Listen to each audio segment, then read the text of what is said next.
Welcome to the Monday stream. Hope everyone's having an awesome Monday morning. Good morning, Atlanticville Jesse. How's it going? Ooh, sorry guys, I had to take care of a kitty here.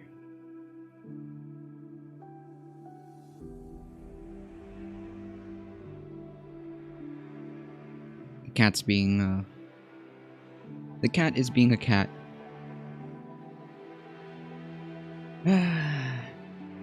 Okay, well I guess she's hanging out with us somewhere around here. Hey Cheeto and Ray, how's it going? Oh, ooh, oh boy, she decided to jump on my desk. Yikes.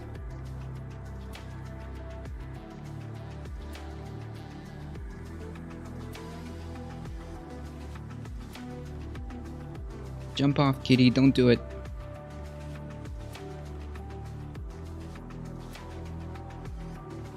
Alright, folks, hold on.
Okay.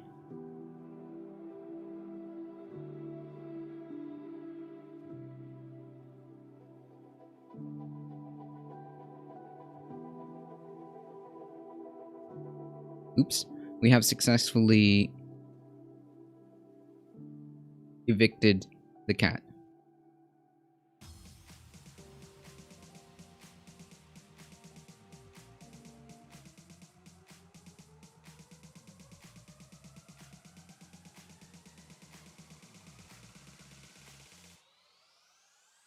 Hey, Celtic Kaboo, how's it going? I'm in contact with an organization, I forgot their name, but they're helping me to plan ways of eventually getting Walmart to be a union. That is massive.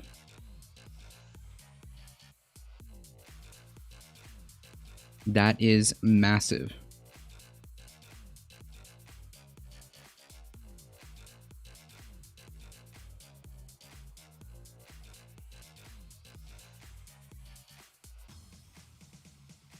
That is massive. I'll say this. If this unionization effort happens with the Amazon warehouse, our Mart, there you go. If this unionization effort happens with Walmart, I mean with Amazon, with that Amazon warehouse, I think that this is going to potentially have some cascading effects. This week I'll try to get a team to help me petition for chairs for workers who mostly stand in one place, like cashiers, self-service, helpers, and greeters. Nice. Alio with the 13 biddies, bright and early, thank you so much. How's it going?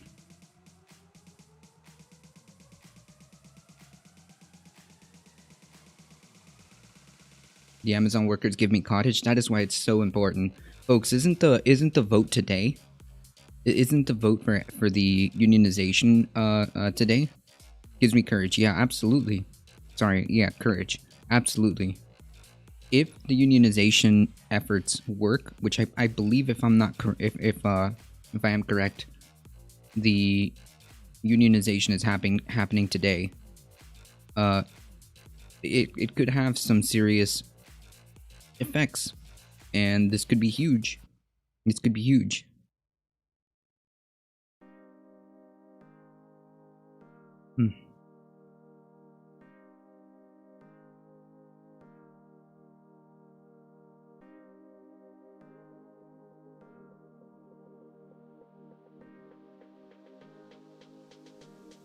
Hope everyone had an awesome weekend. I'm still trying to recover from numerous technical difficulties that we had.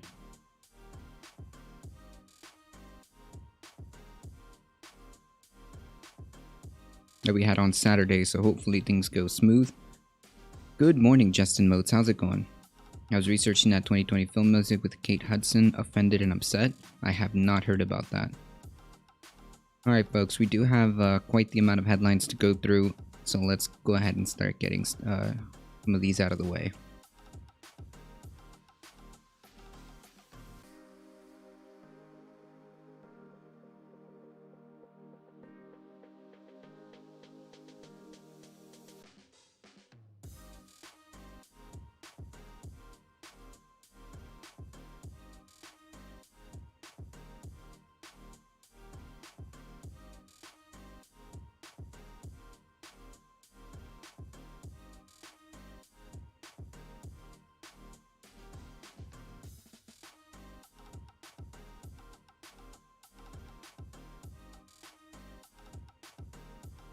So, Sidney Powell has filed a motion to dismiss the multi-billion-dollar lawsuit filed by Dominion. And yes, the headlines are true. Her principal defense in this motion to dismiss is that no reasonable person would listen to the things that she said and understand it as a fact. Now, that is both true and hilarious, but probably not hilarious for the reasons that most pundits have discussed. But we'll get to that, because this whole motion is ridiculous. True. Alright. So for those of you that don't know, the TLDR, Sidney Powell, among others, is getting sued by Dominion for quite the sum of money. And her defense is the Tucker Carlson defense, which is no reasonable person would ever believe the nonsense that's coming out of my mouth. We'll see if that works. I'm kind of interested in hearing what Legal Eagle has to say. On Saturday, we really couldn't play this for some reason, so hopefully it works out fine today. I saw you on Debate on YouTube. Good job. Thank you so much. I appreciate that. Coffee and watching the George Floyd trial. Yeah, I believe that's going on right now, isn't it? The opening arguments. So, welcome back to Kraken Watch 2021. Kraken Watch. Today we have Sidney Powell's attempt to get out of the multi-billion-dollar lawsuit that Dominion filed.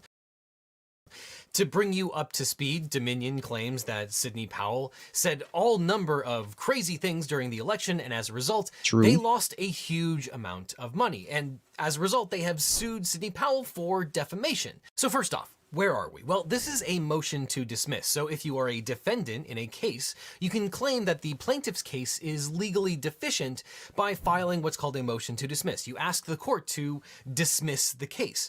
Now, contrary to popular belief, as we've talked about a lot on this channel, a motion to dismiss doesn't present any evidence. All you're doing is saying that for the purposes of this motion, everything that the plaintiff claims in their complaint is understood as true. They're not conceding that, but they're saying, look, we're not going to dispute the facts at this particular juncture. We're just going to assume that that's true. And even assuming that everything is true and looking at the allegations in the light most favorable to the plaintiff, it still fails right out of the gate. Now, this is a very common tactic. There are later motions that you can make that will incorporate evidence, but the idea is to try and get rid of the case immediately before going through very expensive discovery that will gather all of that evidence. Now, in addition to trying to just dismiss the case outright, they're also moving for a whole bunch of other things, like moving the venue from Washington, D.C. to Texas, and a bunch of other things that we're not going to get into, because the real heart of this motion is trying to dismiss it from the court and not having to deal with it anymore at all. Nothing was reasonable. Reminder, defamation is a tort where you claim that someone said something factual about you that is untrue,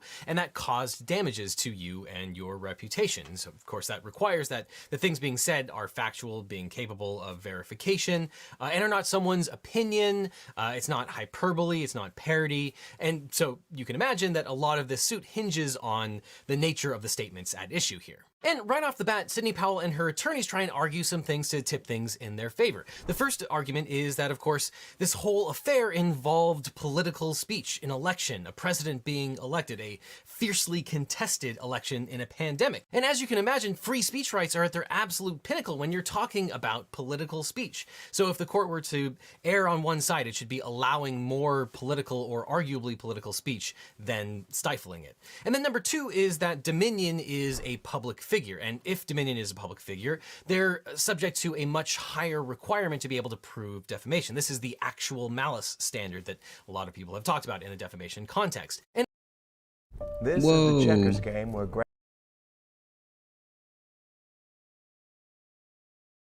I don't want to beat a dead horse here, but I will say this every time we talk Watch about Biden, defamation Biden, law. Actual Harry malice call for doesn't mean unity. that you said a statement because you hated someone. Actual malice means that you said a statement that was false, knowing it was false, or operating in a reckless disregard for whether it was true or not. And if Dominion is a public figure or a limited purpose public figure with respect to election-related things, then it would have to prove that Sidney Powell said these statements with actual malice, which is a pretty high burden.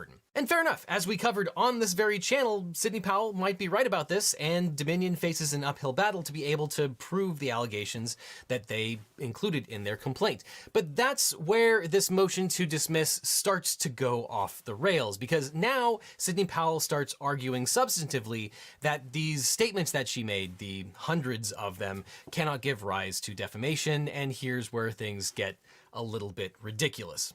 And then Sidney Powell goes straight to the heart of it and argues, analyzed under these facts, even assuming arguendo that each of the statements alleged in the complaint could be proved true or false, no reasonable person would conclude that the statements were truly statements of fact. And there are lots of people on the internet taking that statement and saying that Sidney Powell has admitted that everything that she said was completely false and admits that she's a liar. Not so fast, though. The things that she's arguing are pretty crazy. That's not one of them. That is technically a defense to defamation, to say that the things that you're saying are not statements of fact. What she's hearkening back to is the idea that what she is saying is opinion. There are lots of facts out there, and then she just interprets them, and that interpretation is not a statement of fact that can give rise to defamation. This is not a bad strategy. It is a bit of a mea culpa. It's not a good strategy, but it's probably the best strategy that she has in this context. And it's not a straight up admission that everything that she says was false. In fact, later in the motion, they say that Sidney Powell actually does believe these things. They are sort of arguing that no reasonable person would believe them, but also that she does believe them. But we'll get to that in a second because it's just crazy. The other thing that she's sort of arguing here is the idea that you can sometimes say things that would give rise to defamation as a fact, but given the context of the situation,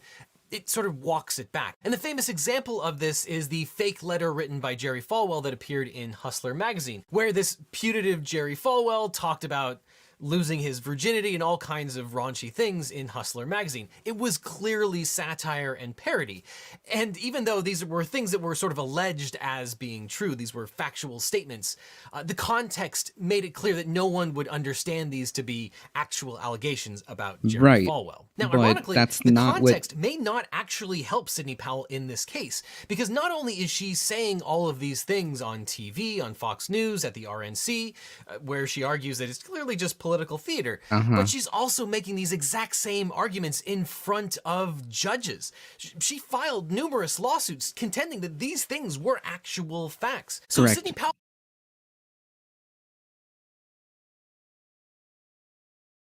What the advertising is this?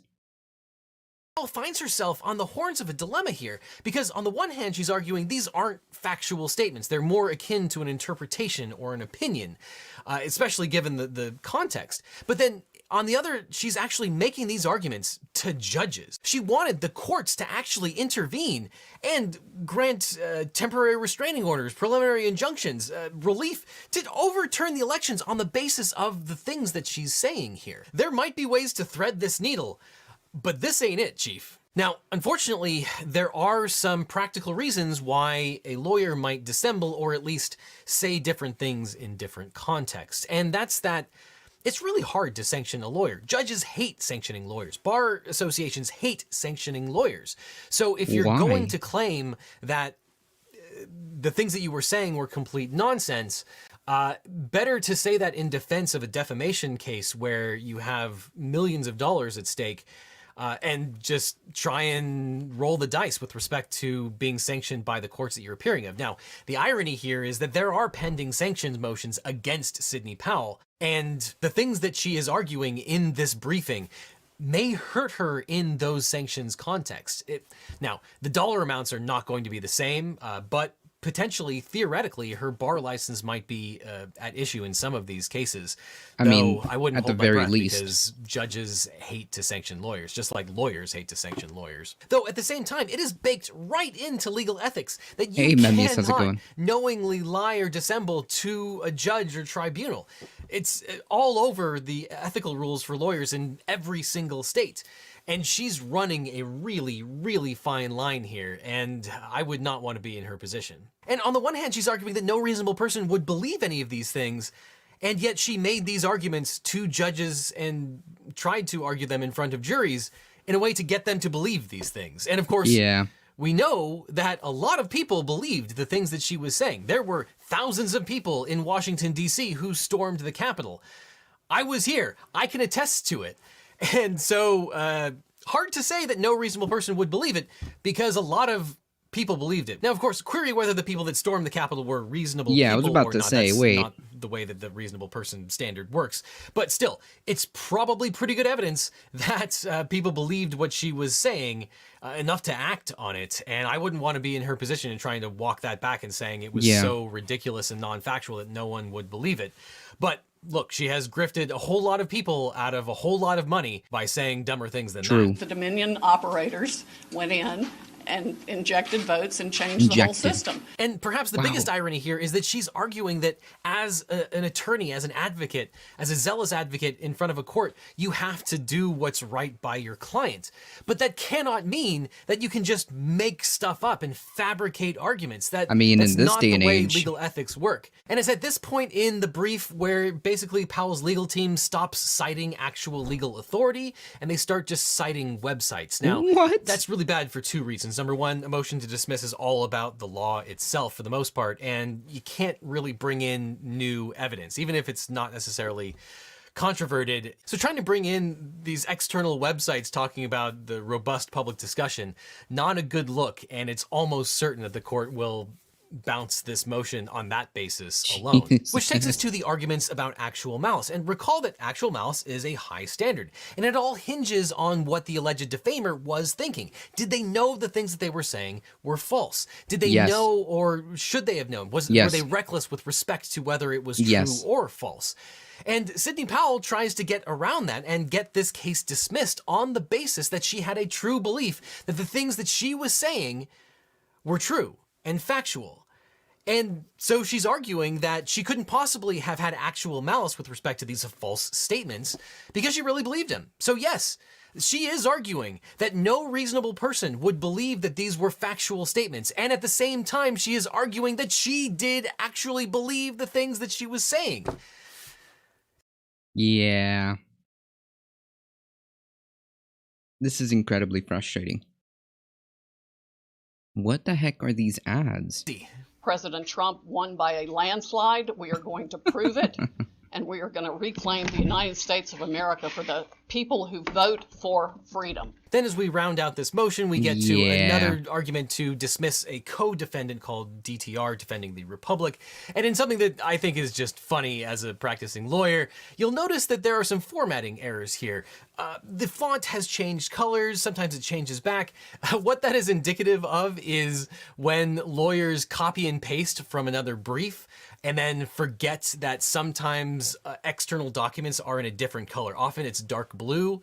So that's almost always why a different section has a different font color and it appears a little bit lighter, and it varies depending on the sentence. It's because they did a really sloppy job of copying and pasting. Now, copying and pasting is isn't the end of the world. Lawyers are allowed to do that, and you shouldn't necessarily reinvent the wheel. But it's a real bad look when it's very clear that you're copying from some other brief and not even bothering to change the formatting. So this Copy motion pasta. is risible. The court is almost certainly going to deny this motion.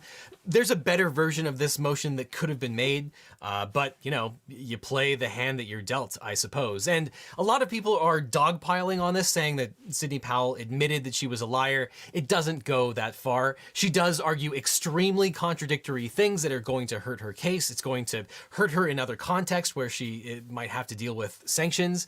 But we don't need to make up additional reasons for why this is a bad look and why she's crazy, because she's crazy enough on her own. But what do you think? Do you agree with my analysis? Leave your objections in the comments and check out this playlist over here with all of my other real... All right. Interesting take. Temporary insanity. I don't know if that's going to be her excuse, but it doesn't matter.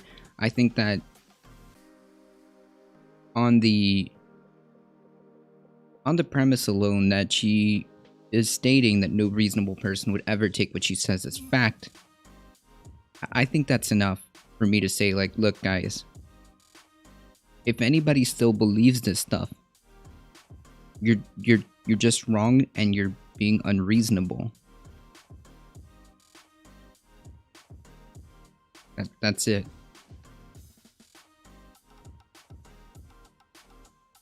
Alright, so somebody was talking about Wing the Ultimate Nug was saying hopefully they can meet with an organization to try to unionize their Walmart.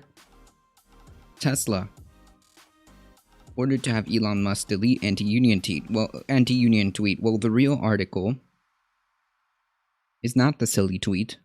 Is the fact that he had to rehire the terminated employee who was a union advocate. That is the real article. That's the real story. The National Labor Relations Board has decided that Tesla violated labor laws when it fired a union activist, and when CEO Elon Musk wrote on Twitter in 2018, "Nothing stopping Tesla team at our car plant from voting union." What? Could do so tomorrow if they wanted, but why pay union dues and give up stock options for nothing?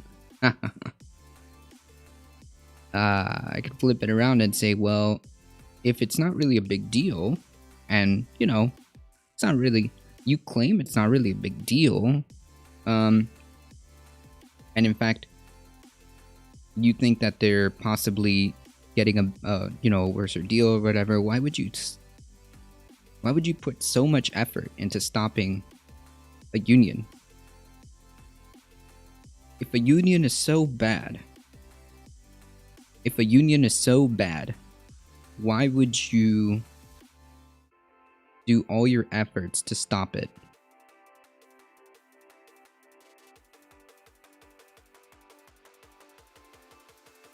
But of course, it's not the case.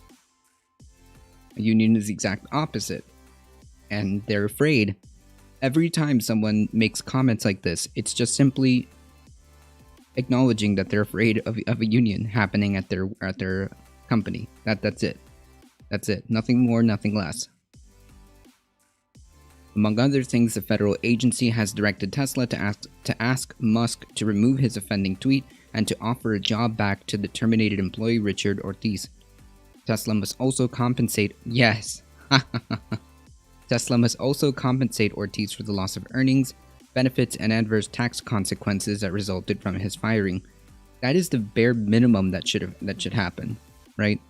That is the bare minimum. And this also, this also is a testament to how toothless the NLRB is, and how we need to strengthen and make sure that they have the resources that they need to go after people like Tesla, to go after people like Walmart and Amazon, okay? Because if they had more resources and actually had the ability to do their job, a lot of this stuff doesn't take 3 years to resolve.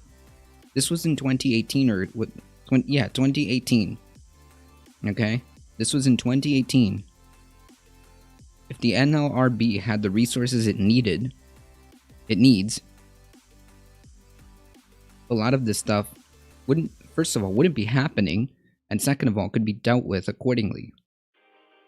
But, you know.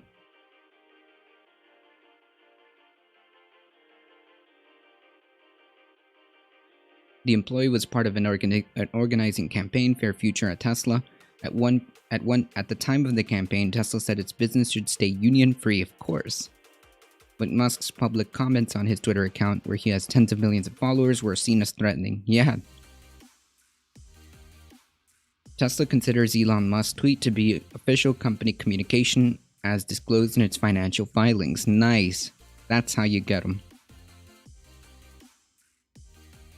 That's how you got them.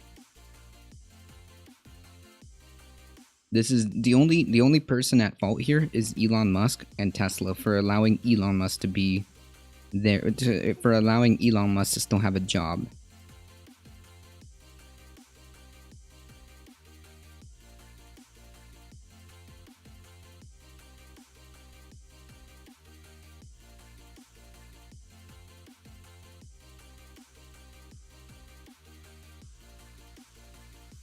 Tesla will also have to revise a confidentiality agreement it gives to employees as a matter of course.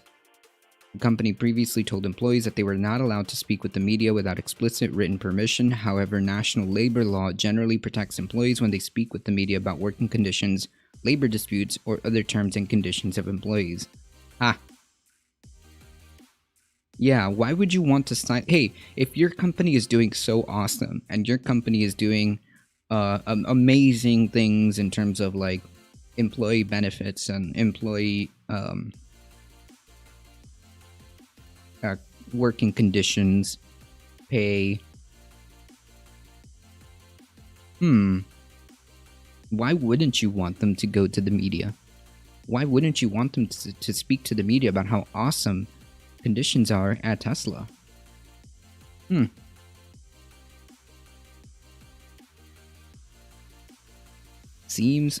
Seems kind of weird, man.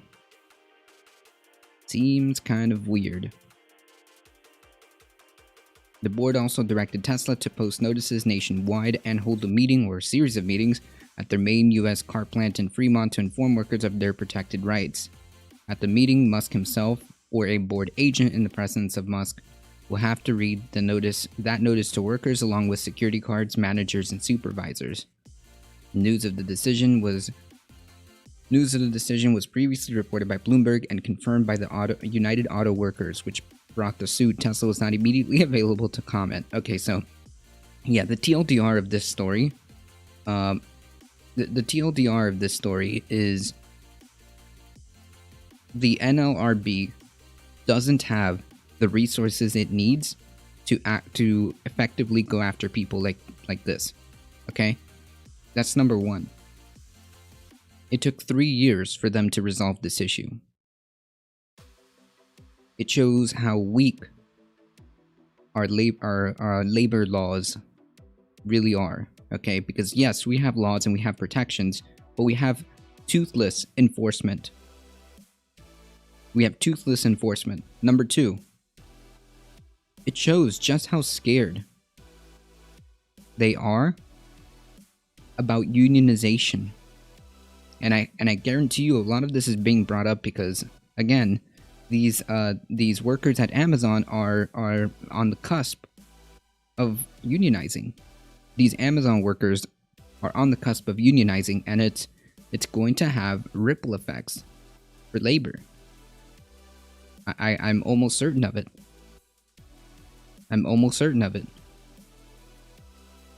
That's the real takeaway from this story.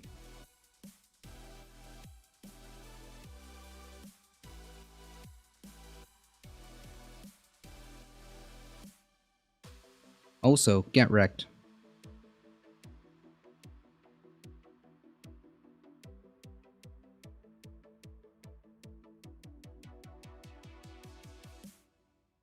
So for the Republicans who think that, oh, the Republican Party isn't the party of Trump.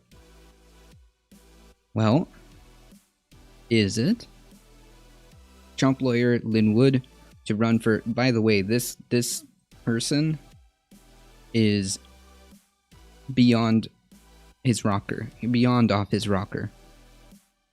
He has said some completely farcical things and should not be taken seriously. And the fact that this is that the South Carolina GOP is even considering allowing this guy to run is extremely telling.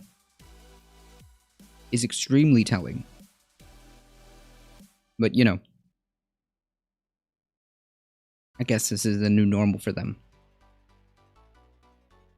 Lin Wood, the defamation and personal injury lawyer who took up former President Trump's completely baseless, debunked, fraudulent accusations, completely divorced from reality accusations of election fraud, will run to lead the South Carolina Republican Party less than a month after moving to the Palmetto State from his home base in Georgia.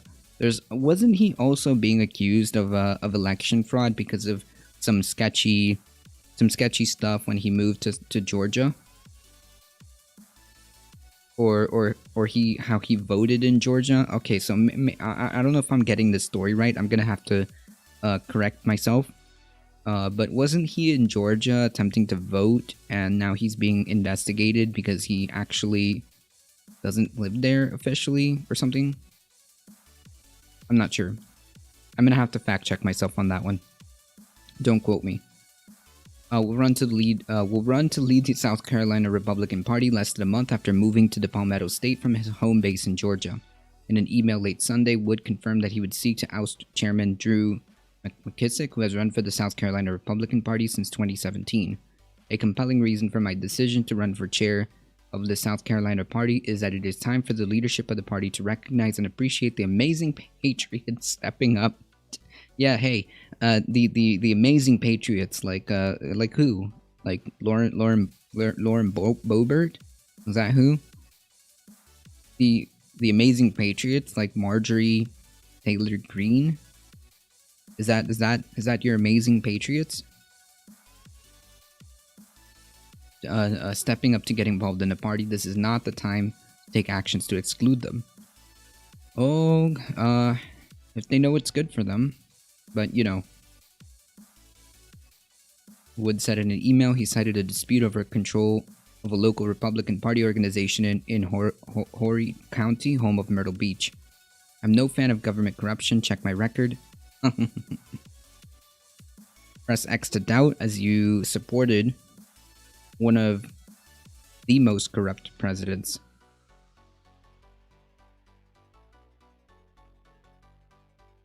How could you say that you are... How could you say that you're not a fan of corruption, but you supported one of the most corrupt presidents? How could you say you're not a fan? I'm no fan of rule breakers, but you supported one of the most egregious rule breakers there is.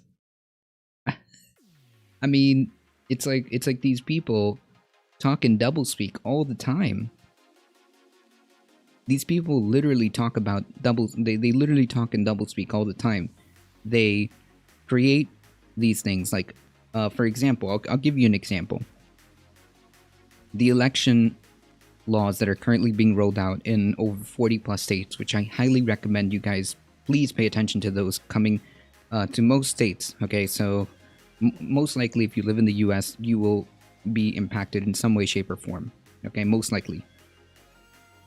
They do it under the guise of election integrity. They say they want secure elections. They say they want fair elections. But what they really mean is the opposite. Right? These people are always the same.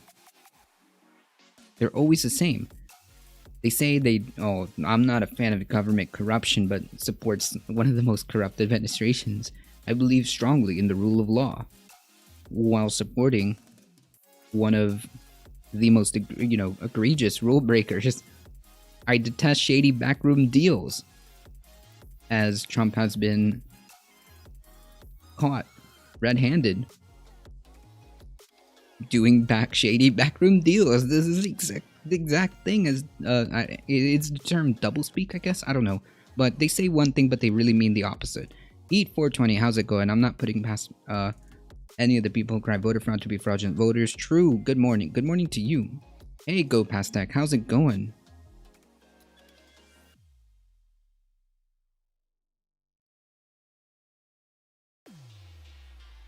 Y'all should be following Heat. How's it going? How's it going? How's it going?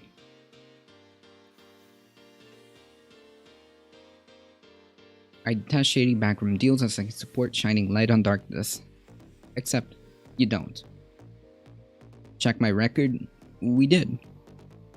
I want to help my new neighbors in South Carolina return the Republican Party back to the people.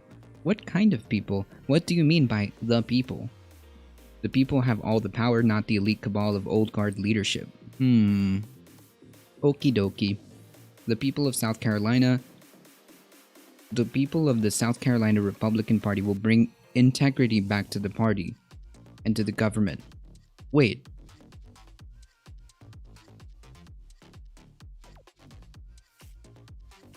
Is this... Huh. That's weird. So what you're saying is that the Republican Party doesn't have integrity. Why would you... Wait. You say you need to bring back integrity to the party. In other words, the party does not have integrity at this time. Kind of weird.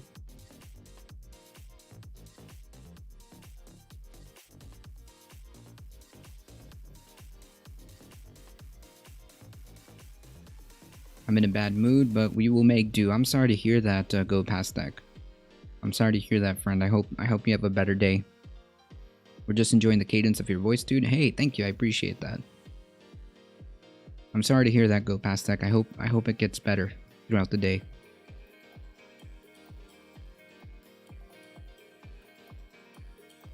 I trust we the people. Oh, that's okay. Wait, if you trust we the people, then why is your party, and this is happening in South Carolina, why is your party trying to limit people from voting?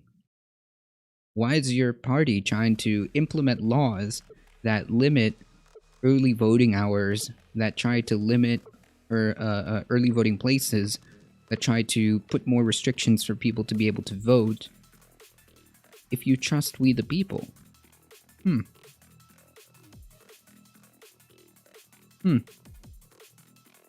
These are things that make you go, because you keep saying one thing, but keep doing the exact opposite. So strange. That's so strange. Wood 68 became a key member of Trump's legal team in the weeks and months after Trump lost to President Biden. Wood repeatedly signed on to litigation that was summarily dismissed in court after court for lacking any credible evidence. Yup. He also became a spreader of the basis QAnon conspiracy theory. Yup. While at the same time encouraging Republicans to sit out a runoff election in Georgia in which both incumbent Republican senators lost their seats. Hey, wait, you know what? Hey, you know what? I changed my mind, folks. All right, I changed my mind. You know what? I have had a change of heart. Maybe this guy should lead the Republican Party. You know what? Maybe I'm wrong. Maybe this guy is. You know what? This guy is the perfect leader for the Republican Party.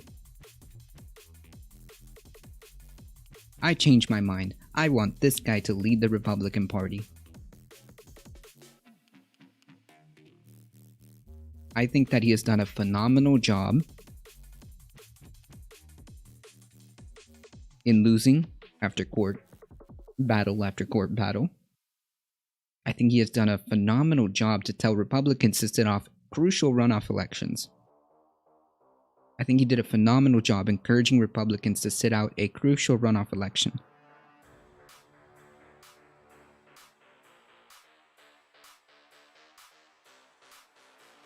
Yeah, I think, you know what? I think this guy's qualified to lead the Republican Party. You know what?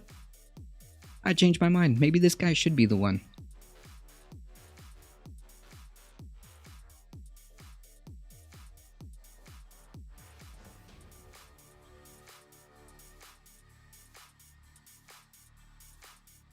Ah, you know, the sad part is he probably will win.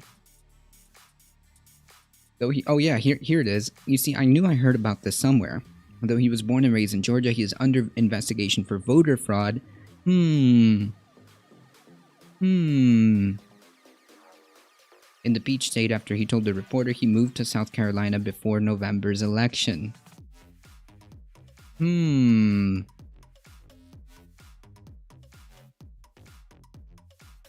It's okay, I'll spend my wrath ranting about the world.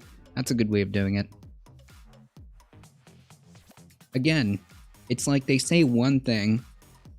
It's like they say one thing, but they end up doing the exact opposite. They do one thing and they do they say one thing and do the exact opposite. Yes, I'm fighting for the integrity of this election. I'm fighting for the people. I'm making sure that there's no voter fraud, no election fraud in this election. Except you're under investigation for voter fraud.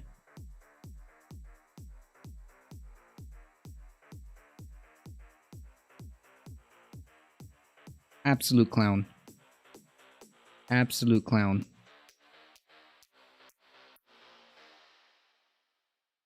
But hey, these are the people that are qualified to run the GOP.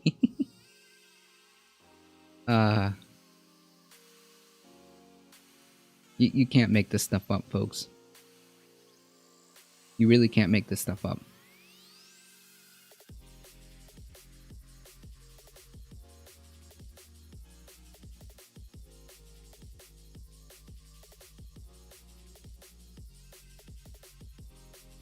Why possibly? Such a scary headline. I don't know why they do this.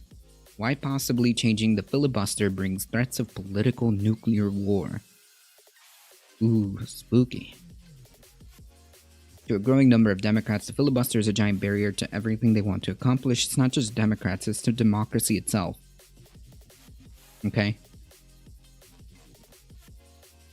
At the funeral last year for Congressman and civil rights hero John Lewis, former President Barack Obama listed some of them, ending partisan gerrymandering. I mean, yeah, that needs to be done. Making Election Day a national holiday, that would be amazing. As well as statehood for Washington, D.C. and Puerto Rico. I think that Puerto Rico should have its own self-determination if they want to. I think that it is not up to us, in my opinion. I think that Puerto Rico should have its own self-determination as to whether or not they want, whatever it is that they want, whether they want to become a state, whether they want to be their own country, whether they want to remain as is. It just leave it up to them. It's their country. Well, it's their country. Why are we the ones telling them what to do or ask them what to do? I don't know. It seems strange. Washington, D.C., though, is a little bit different. I think that they absolutely do deserve representation, especially if they're here. Like, this is literally the no taxation without representation thing right there. They don't have any legitimate representation. And that's messed up, and that's not okay, and that's undemocratic.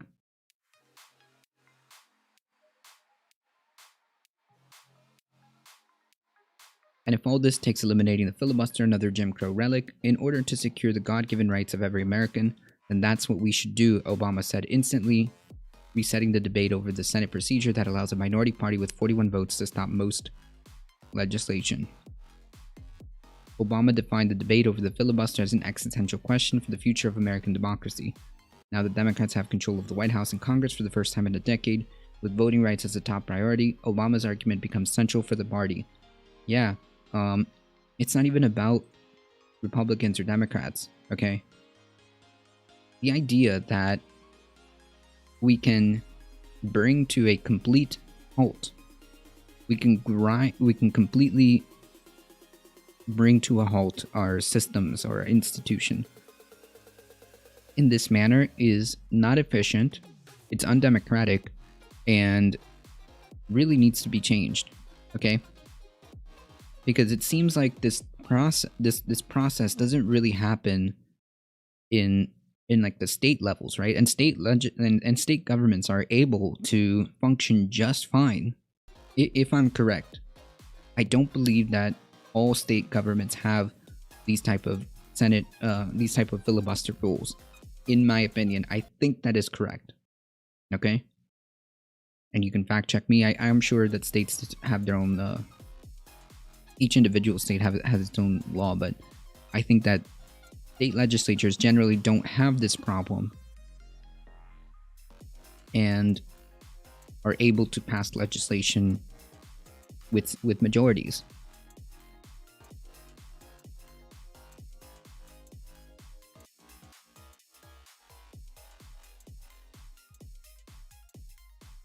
But I'm sure some.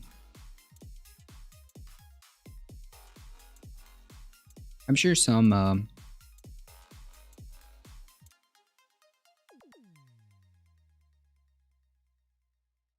I'm sure some state legislatures have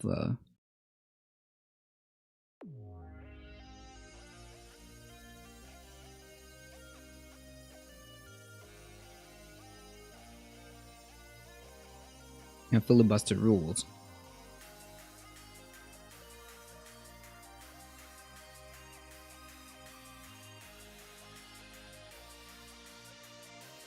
I'm trying to just use an example. I'm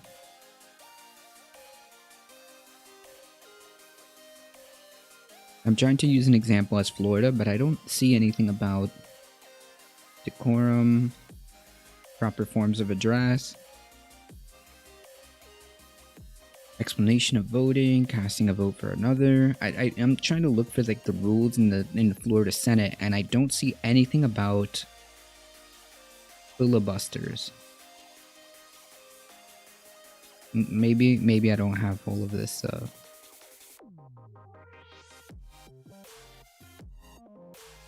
Decorum and debate, instruction and waiving of rules.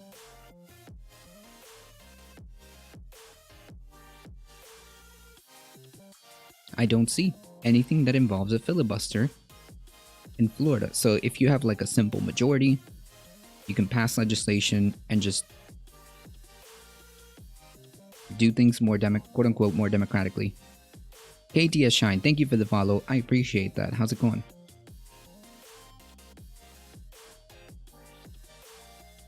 Even for President Biden, a champion of Senate tradition, who has resisted calls to scrap the filibuster, opened a path last week to someday backing its demise, and he endorsed the idea that it's a civil rights issue. Now that the filibuster is the biggest obstacle to Biden's agenda, Senate Majority Leader Chuck Schumer is threatening the GOP, compromise with us or we'll nuke the filibuster. Minority Leader Mitch McConnell has a counter threat that nuking the filibuster will bring a nuclear winter on the floor. First of all, this is a toothless threat. Mitch McConnell does not have, I don't believe, the firepower to seriously say, oh, you know what? It's not the same Mitch McConnell. Okay, I don't think that you issuing these threats is going to change anything, nor do I think that you should have the power to do anything at this point. You're the minority party. Doing all right. Great to hear that. Anyways, these threats are toothless, in my opinion. Okay, and the fact that, again, they're pushing for this vague notion of like, oh, well, now that I'm the minority leader, we should compromise and we should have this bipartisan Senate. If I don't get my way, then I will bring nuclear winter on the Senate floor. Yeah, okay, buddy. First of all, where was that? Why aren't you condemning the Republican Party when they do that exact same thing across the country? Do you really think that the Republican Party paid one single iota of attention to the Democratic Party when they completely stripped or attempting to strip abortion rights?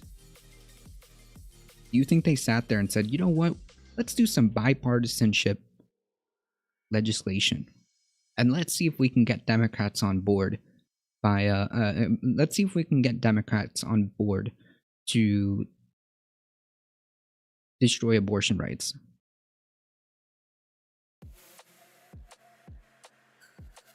Oh my goodness. Because Republicans are hypocritical by nature. Drew, hey, Dr. Heemed. How's it going, everybody? Welcome.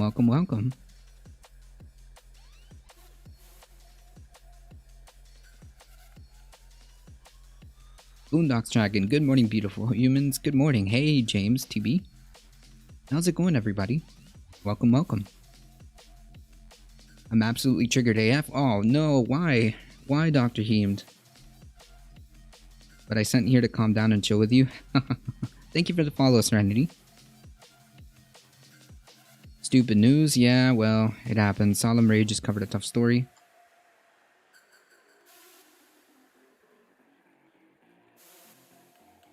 Yeah, it's, the news be like that, though. Everybody should be following Dr. Heemed out.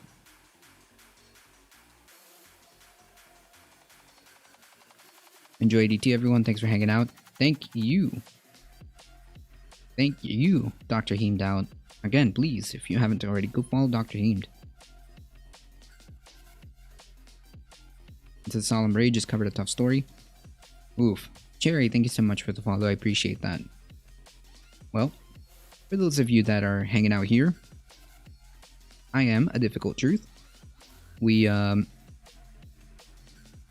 do news and politics from 9 a.m. to 11 a.m. Eastern Time. And we try to have the chillest vibes possible here.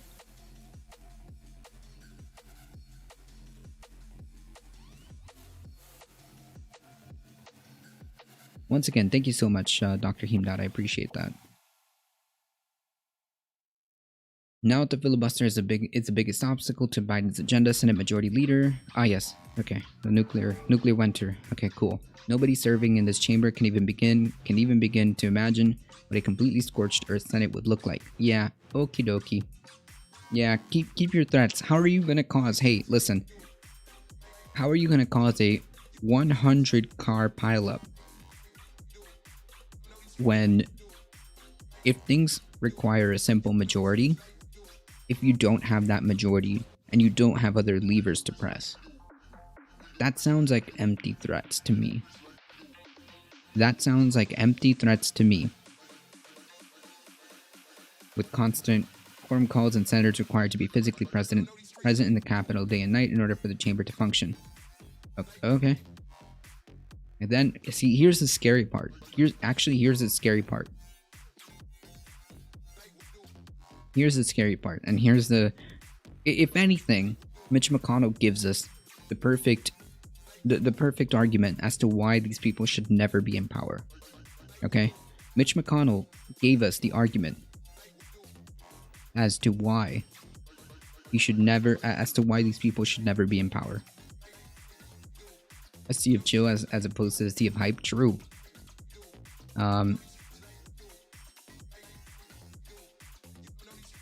He said, we wouldn't just erase every liberal change that hurt the country. And which one would that be? Would that be an attempt to raise the minimum wage? Would that be giving people additional benefits when it comes to childcare? Would that be raising taxes on the rich? Are these liberal changes that hurt the country? And how? If so, how did they hurt the country? Again, things that make you go, We'd strengthen America with all kinds of conservative policies with zero input from the other side. Right, like you've been doing regardless across the board. So I don't know, these are empty threats. These are empty threats to me. But it does say, but it is very telling. That could mean a long list of payback. Imagine your version of payback, and how God, and the word escapes me, but how much of a disgusting human being do you have to be that you're so mad, at the other party,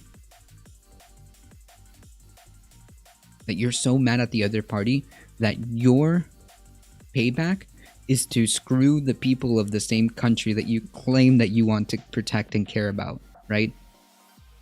Ah, yes. Hey, I'm gonna own the libs by making sure that labor is completely destroyed, defunding Planned Parenthood in sanctuary cities, just kind of strange, concealed carry reciprocity in all 50 states. I don't really care about that. But that is his version of payback. His version of payback is hurting you. Is hurting you, the people. That is his version of payback to the Democratic Party.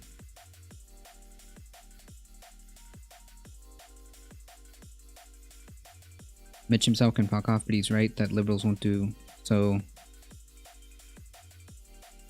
They'll still do better than he can, though. True, liberal changes that hurt the country, such as functional policies. Some of them, yes, this is true, Sir Andy.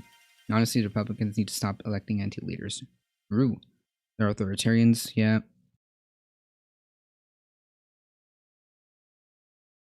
It's people who actively work against the best interests of their constituents. Yes.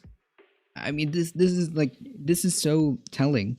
Imagine some, like, a elected representative, and I mean that in the most heaviest of quotations. The elected representative, your elected representative,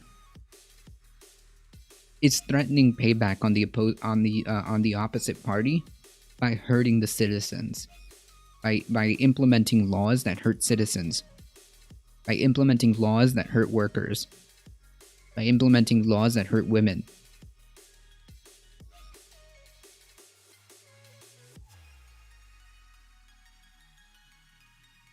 That's his version of payback. That's his version of payback. I apologize for the typos. I tend to have a lot of them. It's all good.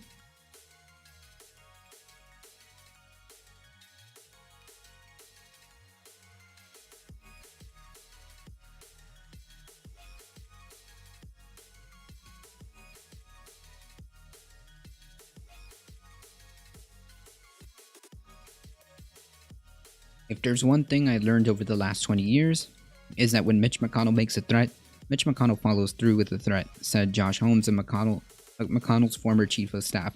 Yeah, sure, he can make these threats, and he can attempt to carry them out. But if there is a simple majority rule, I'm not sure exactly what could happen other than he's gonna have to try to, like, you know, do procedure calls all the time or whatever, but still it still wouldn't affect the ability for the other party to do what they want, should they.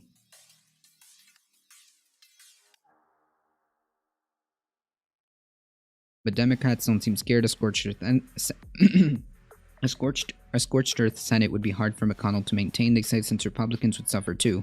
Also, reversing popular legislation isn't easy, which Republicans learned when they had the majority and couldn't find the 51 votes to get rid of the Affordable Care Act or Obamacare after nearly a decade of campaigning to repeal it. If repealing Obamacare, which was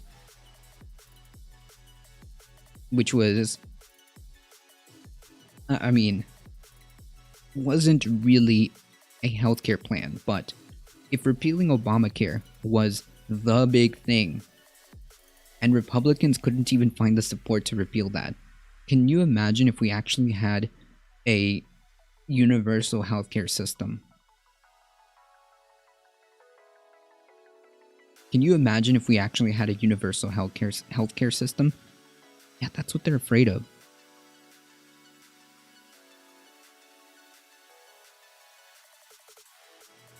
Like the Republican part will never get to power again.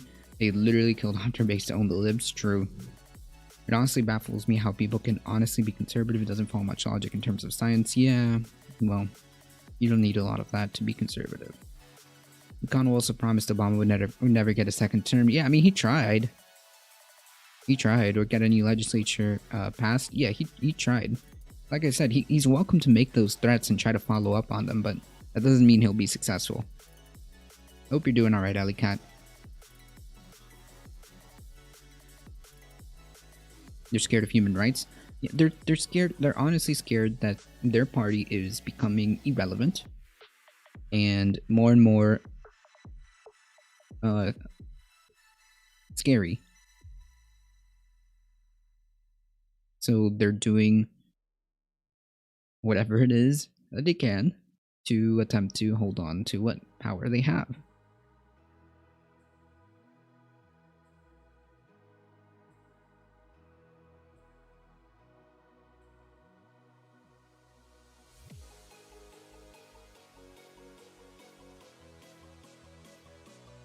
Doing great, having some tea? Nice. They have a few solutions for how to gain new power and are losing what keeps their power. It's interesting. Hey, here you go. How about you just propose candidates that actually do want to help the people? Propose legislations that actually do want to help the people. But that's not what they're interested in. That's not what they're interested in at all.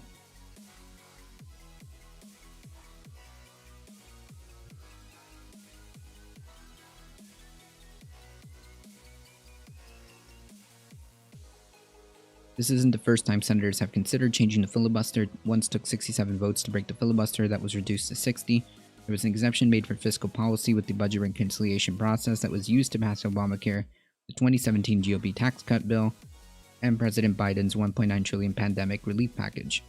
In 2013, the Democratic Majority Leader, Harry Reid, got rid of the filibuster for the cabinet, other executive branch nominees, and lower court judges. In 2017, after Republicans had taken hold of both Congress and the White House, both houses of Congress and the White House, McConnell expanded that exemption to the Supreme. Oh,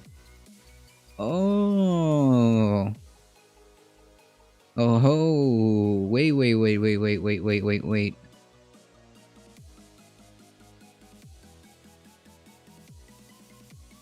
It's fun watching such an evil group of people try so hard and fail. Miles, really? Well, I mean, I don't know. We've got like, yes, the GOP is horrendous, but we also can't forget the shortcomings of this current administration, which is we're gonna get to that. But we'll get to that. McConnell expanded that exemption to the Supreme Court nominee.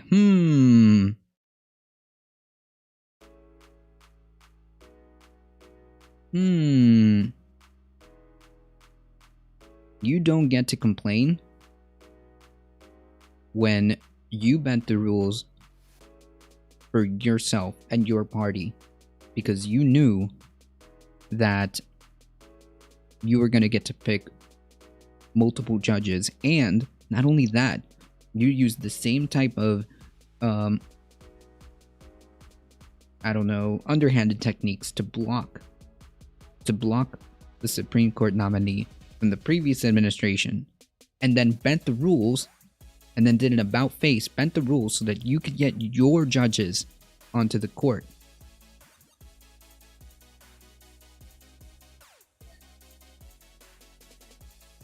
Now that is some scummy shit.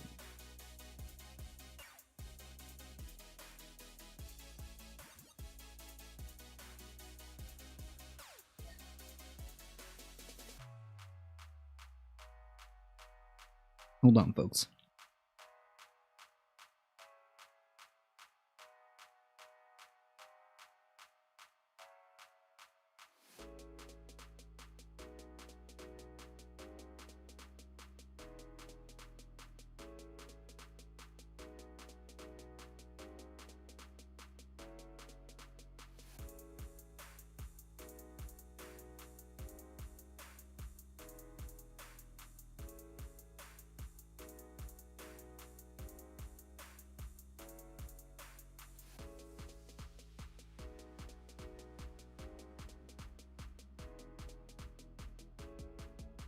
How about abolish the Senate and let the people's house make the laws? I've had enough of the weak party ruling the country. That would be an interesting proposition where we have I don't know if an expansion, or an expansion or alternative to the Senate. You can expand the House, or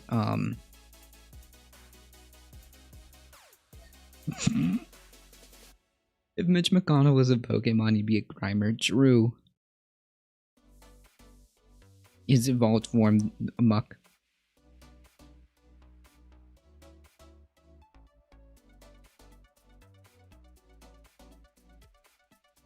Correct. Here it is. That means it takes 60 votes to pass a law, but only 51 to give someone a lifetime of power to rule whether that law is constitutional. Take that in for a second. Take that in for a second.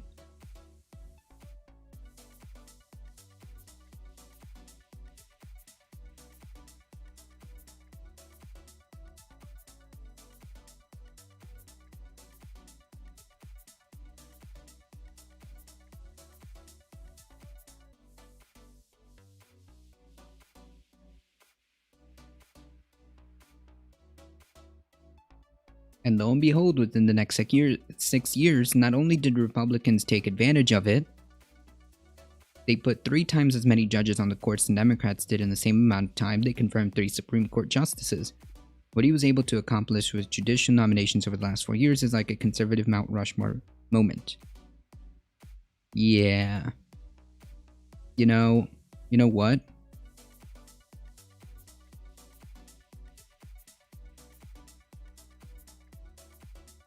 I hope the Democratic Party gets a spine and says, and looks at Mitch McConnell in the face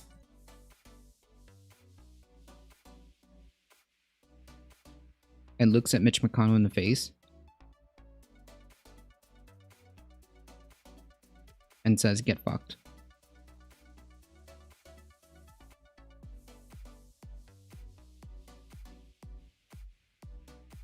What's that one literally trash bag Pokemon? Oh yeah, that's right, there is. That's right, that's right.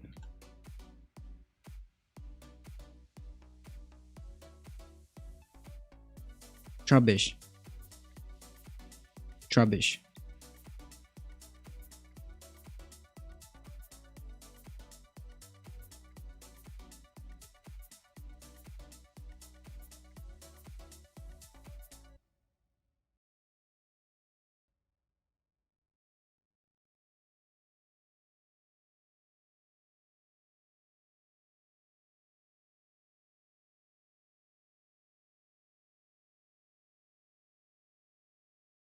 There it is.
Yeah, so I don't think that ending the filibuster or reforming it so that more legislature can pass is going to create some Senate nuclear winter. Also, voting the ballot is so screwed. I remember seeing a ton of names and things I've never even heard of or understand it, and I was expected to say yes or no. The very way the ballot is made and worded is anti-democratic. True.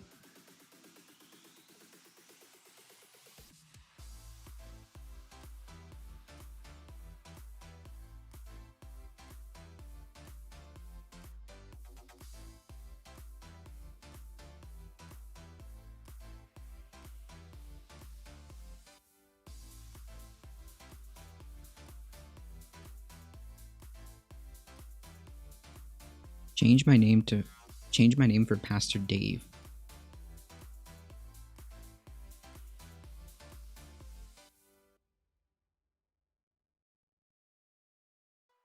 Okay. That one trash Pokemon. Trubbish Drew.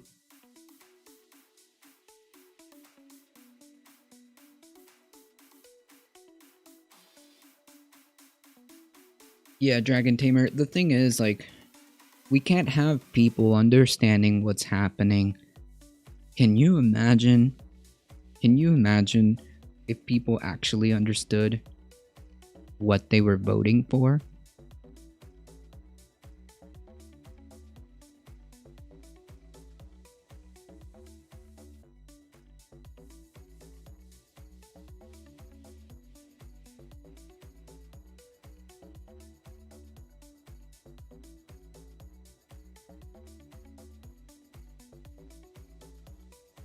Democrats and Republicans alike learn to love the filibuster when they're in the Senate minority and loathe it when they are in the majority. Yeah, because it creates, these issues. But however, it's undemocratic, okay?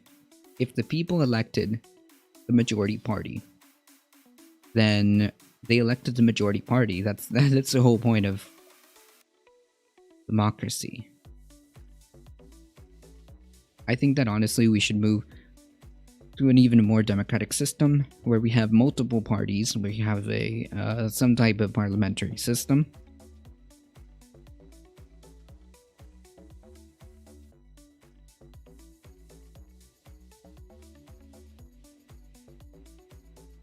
Dump the filibuster and the problems it brings is just anti-democratic with the power grab from a simple majority vote. Yeah.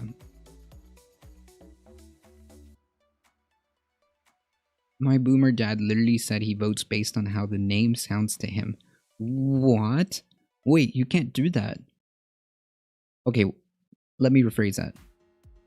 You shouldn't vote based on how things sound. That makes absolutely no sense. That makes absolutely no sense at all. If you don't know what something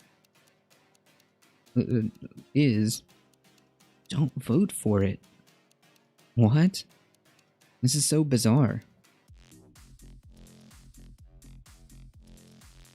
He's been apolitical from my experience. I mean, maybe vote on like the people, but I don't know if you should. Oh man.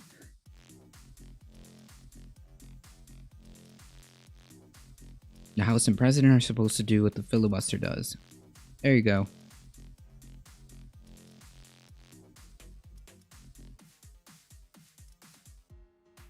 Is your dad secretly an anarchist?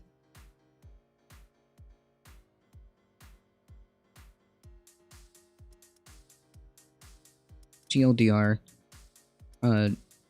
Democrats should grow a spine. That's it. That's the TLDR.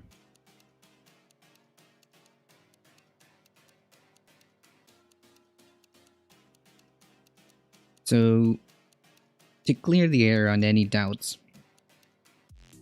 lots of conspiracy theories, but to clear the air, the WHO reports that coronavirus is likely spread from animal to human, not a breakout on the lab. I mean, like, it's like the conspiracy theory, in my opinion, sounds a bit off from the beginning, but now they have done investigations, and it seems like it's most likely a scenario where it bounced from animal to human, which is the original hypothesis to begin with. A joint WHO-China study on the origins of the COVID-19 says that transmission of the virus from bats to humans through another animal is the most likely scenario, and that a lab leak is extremely unlikely, according to a draft copy obtained by the Associated Press. The findings were largely as expected, right? Of course, and left many questions unanswered. But the report provided in-depth detail on the reasoning behind the team's conclusions. The researchers proposed further research in every area except the lab leak hypothesis. Seems like they're pretty confident that that's not the case. The report's release has been repeatedly delayed, raising questions about whether the Chinese side was trying to skew conclusions to prevent the blame for the pandemic falling on China. A WHO official said last week that he expected it would be ready for release in the next few days. The AP received what appeared to be a near-final version on Monday from a Geneva-based diplomat from a WHO member country. It wasn't clear whether the report might still be changed prior to its release. The diplomat did not want to be identified because they were not authorized to release it ahead of publication. The research lists 4 scenarios in order of likelihood for the emergence of the virus named SARS-CoV-2. Topping the list was transmission through a second animal, which they say is very, very likely. They evaluated direct spread from bats to humans as likely, and said that the spread through cold chain food products was also possible but not likely. The closest relative of the virus that causes COVID has been found in bats, which are known to carry coronaviruses. However, the report says that the evolutionary distance between these bat viruses and the SARS-CoV-2 is estimated to be several decades, suggesting a missing link. It said similar viruses have been found in pangolins, but also noted that mink and cats are also susceptible to the COVID virus, which suggests they could be carriers. The report is based largely on a visit by a WHO team of international experts to Wuhan, the Chinese city where COVID was first detected, from mid-January to mid-February. Peter Ben Embarek, the WHO expert who led the Wuhan mission on Friday, said that the report had been finalized and is being fact-checked and translated. I expect that in the next few days, the whole process will be completed and we will be able to release it publicly. The draft report is inconclusive on whether the outbreak started at the Wuhan seafood market that had been one of the earliest clusters of cases in December of 2019. The discovery of other cases before the Wuhan market outbreak suggests it may have started elsewhere, but the report noted that there could have been milder cases that went undetected that could be a link between the market and earlier cases.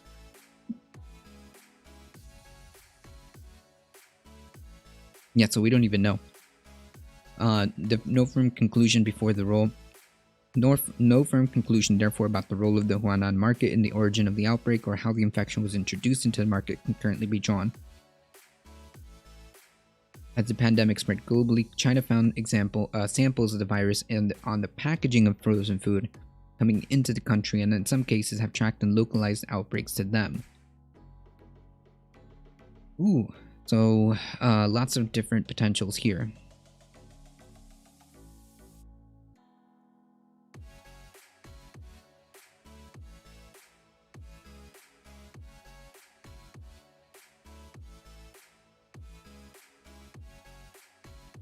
We watched the 60-minute interview. China didn't let any raw data to be studied. They selected scientists from the WHO who were allowed to investigate and didn't cooperate at all. I'll post a link to a clip of an interview. Well, an interview with who?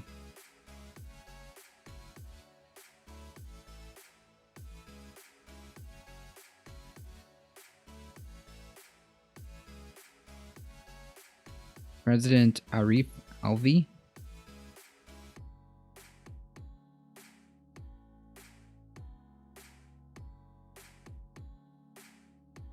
So just to be clear, this article is just talking about a research that was done in an international coalition.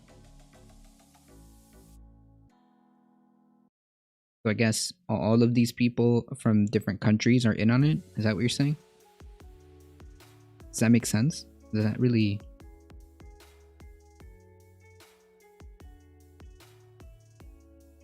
Does that really sound logical?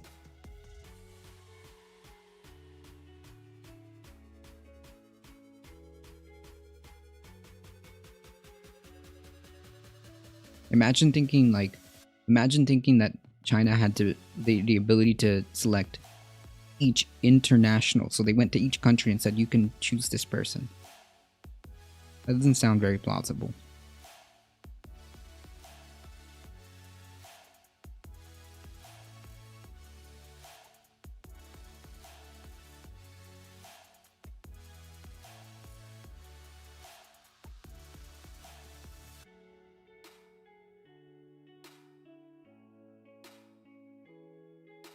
The report said that the cold chain, as it is known, can be a driver of long-distance virus spread, but is skeptical that could have triggered the outbreak. The report says the risk is lower than the human-to-human respiratory infections, and most experts agree. While there's some evidence for possible reintroduction of SARS-CoV-2 through handling of imported contaminated frozen products in China since the initial pandemic wave, would be extraordinary in 2019 where the virus was not widely circulating. Yeah, so, I mean, from the beginning, a lot of experts had already said or hypothesized that this was most likely due to animals to humans, and it seems like the more they study it, the more they realize it's quite possible that this is just what happened. And what they are missing is how that happened. They are missing how that happened.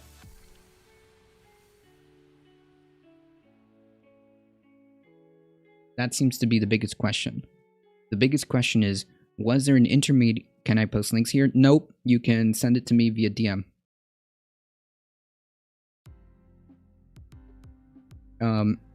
What most likely happened is it happened from an animal through quite possibly a secondary vehicle. The proper scientific word isn't vehicle, but you get what I mean. And then jump to humans.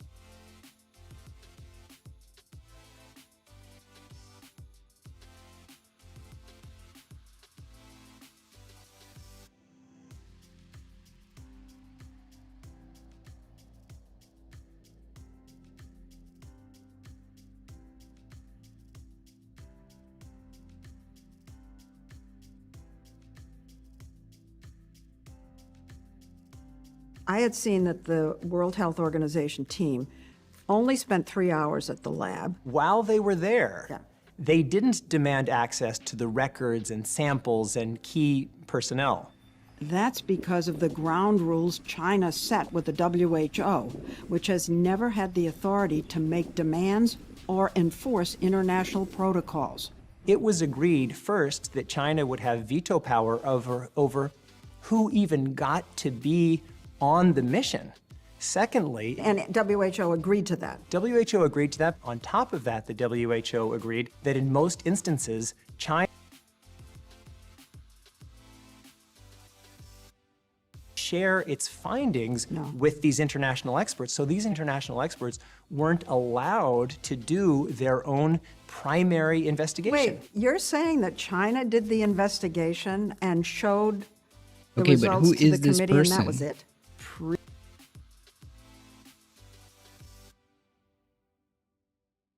Who is this person, though?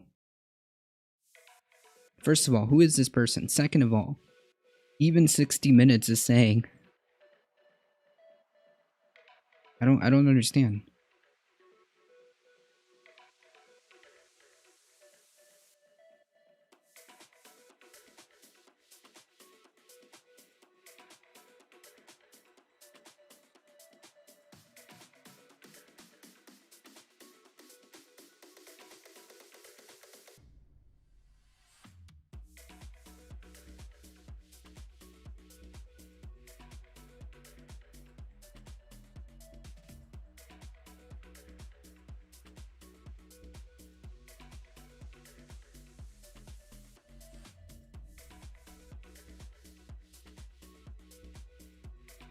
Alright, let's do an investigation.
So he's a foreign relation guy.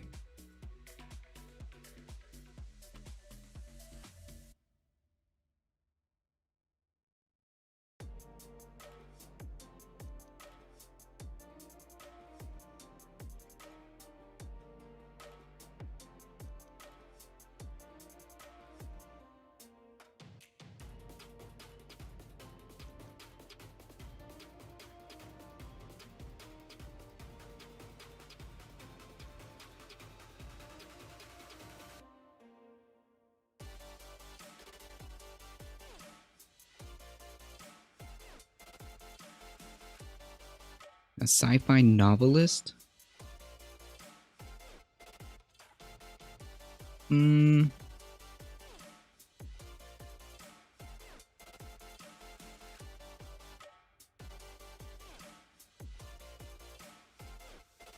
don't know.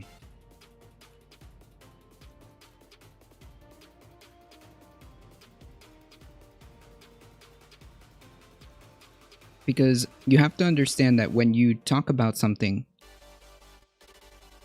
you kind of have to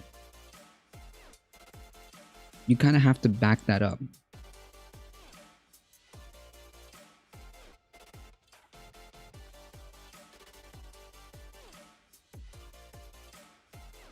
Because he's also saying, like, a lot of these things, he's literally just making claims that people weren't allowed and people were handpicked. Okay?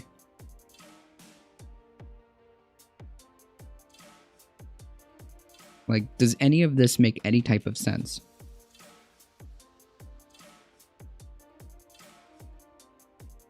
By who? Supported by who?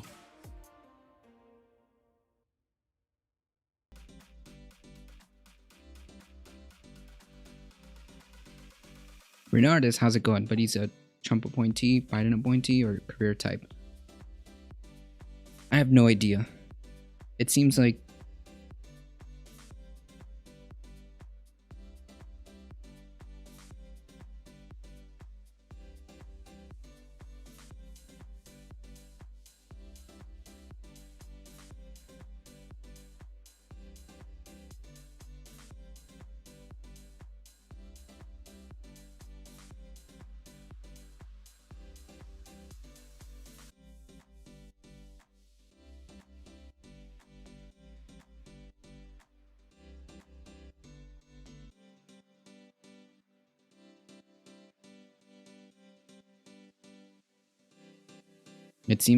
the HuffPost is a hot garbage. It's really not. It's just reporting on what the what the WHO found. Okay. It is highly unlikely that this happened as a result of a lab leak. Every single evidence points to that. You can say that, oh, well, you know, China wasn't very transparent in their data. China has been very close to the chest. But it is extremely unlikely that this happened due to a lab leak.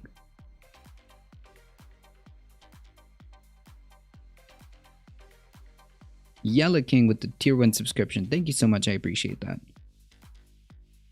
Based on what? Every single health professional has said that and from the beginning of this pandemic has said that, hey, this was most likely the result of an animal to human transmission. And the more we look into it, the more it seems like that is true.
Yeah, so again, the idea that this was a lab leak is pretty much, it is overwhelmingly likely that it didn't happen. Evolution doesn't make viruses go from animal to human and then from human to human so quickly. That's not how viruses work, my friend.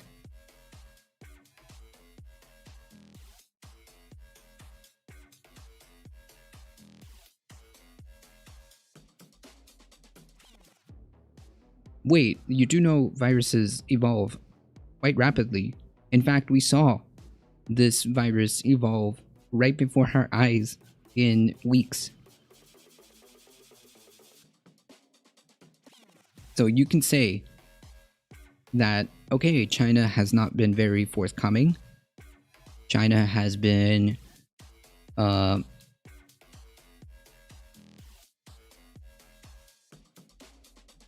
alright.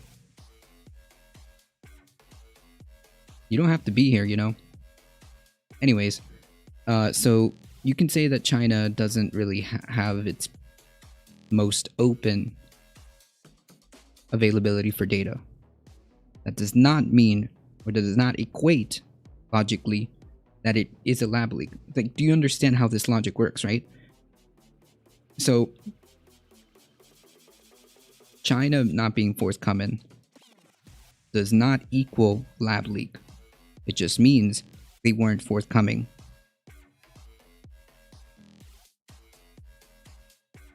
It's just as simple as that. The COVID virus has mutated two or more times within the 6 months. Right. Furthermore, is because the US hasn't been forthcoming. So, okay, so Florida hasn't been very forthcoming with their numbers. They have fudged the numbers in multiple ways. Does that mean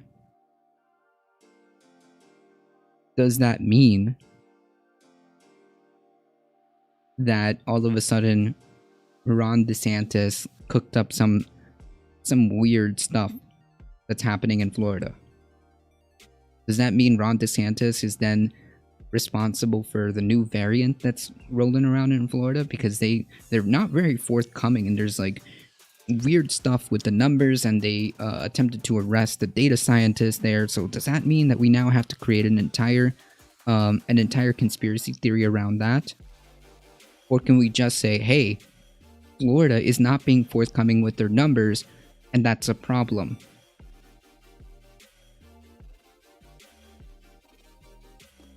Just simple as that. People who work with scientific literature, a lot are very familiar with the lack of transparency the Chinese have regarding their science, and it's largely because they're so unethical homegrown Florida COVID. Yeah, but like, you can still say that it is frustratingly opaque when it comes to like getting information, and that's been across the board in many different places, right? Second of all, that still doesn't prove the fact that it came from a lab, that it was a lab outbreak. It just doesn't prove that. All you're saying is that, exactly, it's not a license for conspiracy theories. Correct. Hey Lawsuit, how's it going? Just because people aren't being forthcoming does not mean you need to create or fabricate a entire conspiracy theory. Instead of going 60 minutes for your science, try looking up nature.com to see some actual science on the topic. Memius, how's it going? Yeah, so anyways, like, for a second there, you know,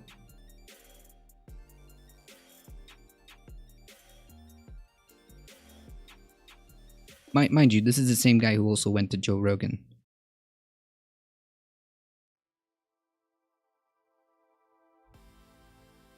TLDR, it seems like more and more likely that this is from animal to human. The question now becomes how and who? That's the real question. How and who? Was it bats to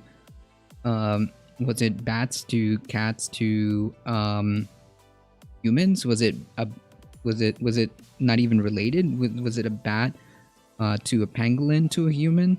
How did we get here? That's the question, really, at this point. I mean, the fact that people are still thinking about this as like one giant conspiracy does not make sense in the just doesn't make sense on its face. Okay, think about it.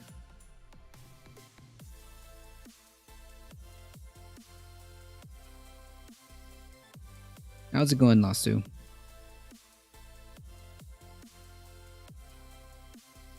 Even after, yeah, I'm digging the music though.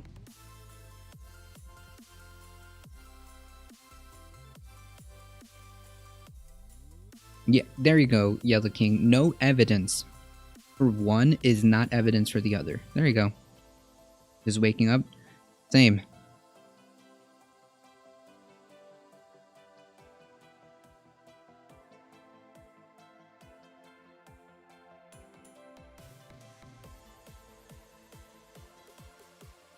I think just like everybody,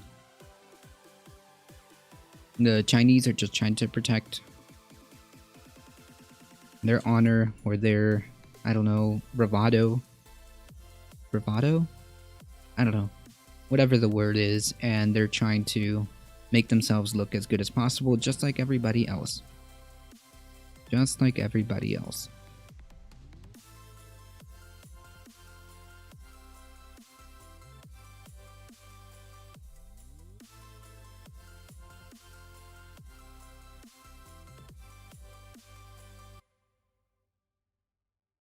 Speaking of which, Dr. Anthony Fauci, chief medical advisor to President Biden, warned on Sunday the nation could be at risk of new surge COVID infections as the number of daily cases has remained at a plateau. When you're coming down from a big peak and you reach a point and start to plateau, once you stay at that plateau, you're really in danger of a surge coming up. True, especially, oh man, especially all these spring break people. Said in an interview with Face the Nation, and unfortunately, that's what we're starting to see. While the nation experienced a sharp decline in coronavirus cases from January to early March, the number of daily new infections have hovered at roughly about 50,000 and 60,000. According to data from CDC and CDC, on Friday, the numbers of new cases reached 71, as 30 states and District of Columbia report a rise in infections. The leveling off at such a high rate of infection is a risk. Yeah, that's true. While new coronavirus variants identified in the United Kingdom, South Africa are playing a part in the spike of new cases, Fauci said an increase in travel for spring break, which is, yeah, true, exactly what I was saying, and rolling back of mitigation methods have also contributed. Several states have done that. I believe it's premature, he said, of lifting measures such as mask mandates. Like, such a simple measure of mask mandates should not be lifted at this point.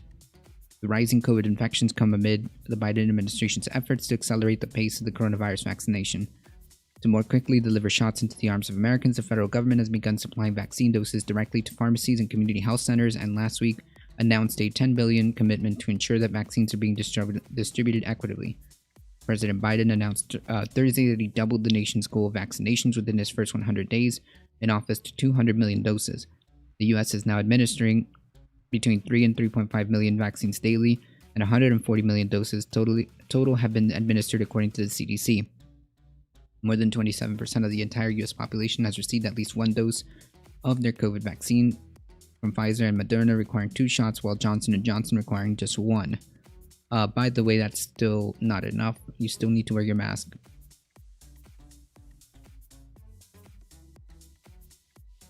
You're asking someone to think logically whose world is controlled by fear and delusion. True.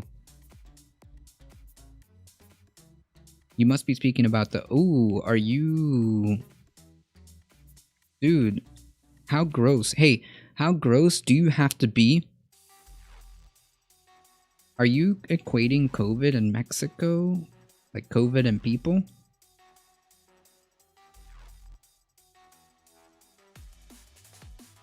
So you do realize that that's already been debunked, right?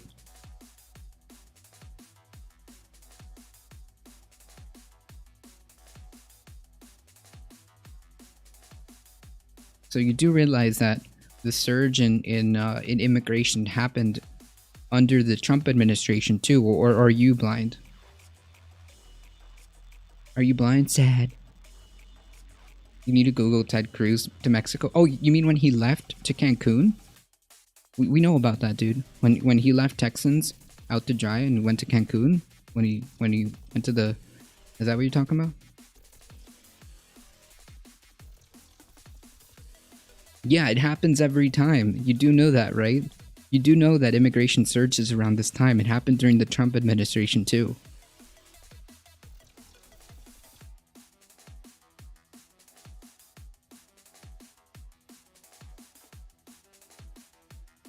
It happened during the Trump administration, too.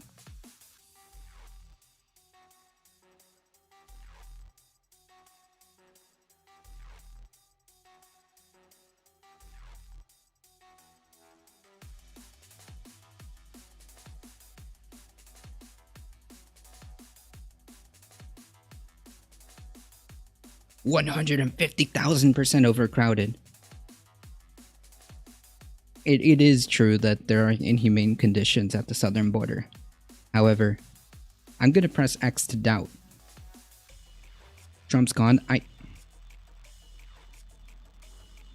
made the point that the surge of immigration is not something that is not abnormal. The surge in immigration happened during the Trump administration around this time too. Biden's kids in cages now? Yeah, we know that. What is your point?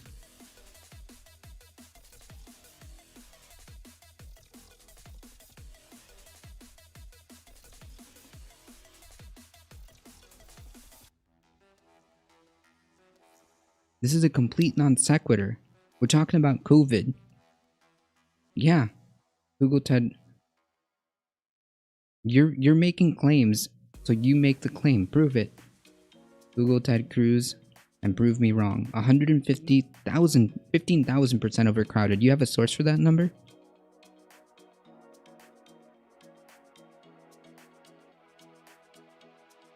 Oh, I've already banned people. Mr. Mayhem. I've already banned people.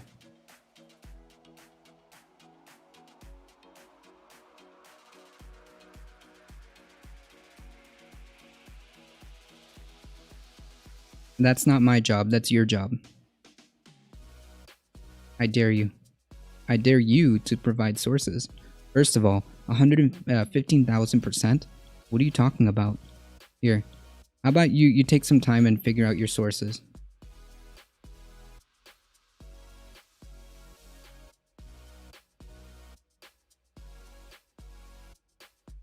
The one-shot J&J trials were conducted during the highest virus spike, so the efficacy is not comparable to the two-shot, but also effective. Yeah, I think that they offer... I think that they recommend that if you already had the virus, to take the J&J. If you already had it, it's probably better to just take the J&J. But either way, I mean, the numbers, the data is pretty positive. It's pretty positive.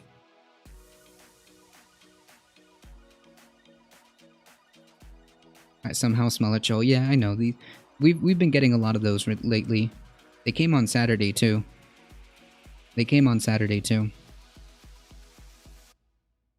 Saturday we had a wonderful human being that said that Germany should have won WW2. Yeah. These are the fine folks. They're not sending their best. His source was Ted Cruz. That should say everything. Yeah. I mean, I will say this. Absolutely, there should be transparency at what's happening at the border. Absolutely, it's inhumane.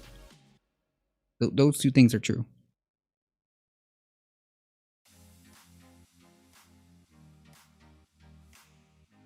You see more left-wing or right-wing trolls lately? Well, I get... So far, the trolls that I've seen in an uptick are... in an uptick, I've seen a lot of right-wing trolls. Okay? Are left-wing trolls a thing? Yes, they are. Yes, they are. Well, I don't know if like... I don't know if it's trolling more than more than somebody who probably should speak to somebody. And I mean that like as a like, you know, they should probably speak to a health professional.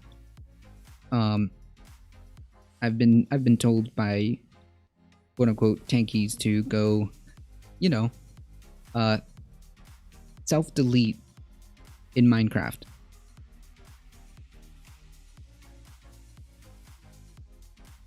But you know, it happens.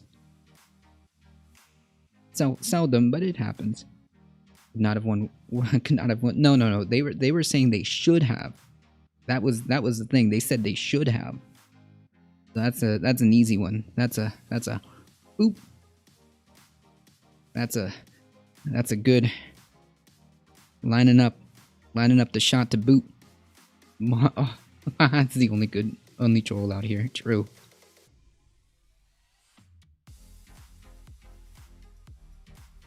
They all troll different, but they're still trolling. True. It happens. It happens. You just gotta address it as it comes, you know?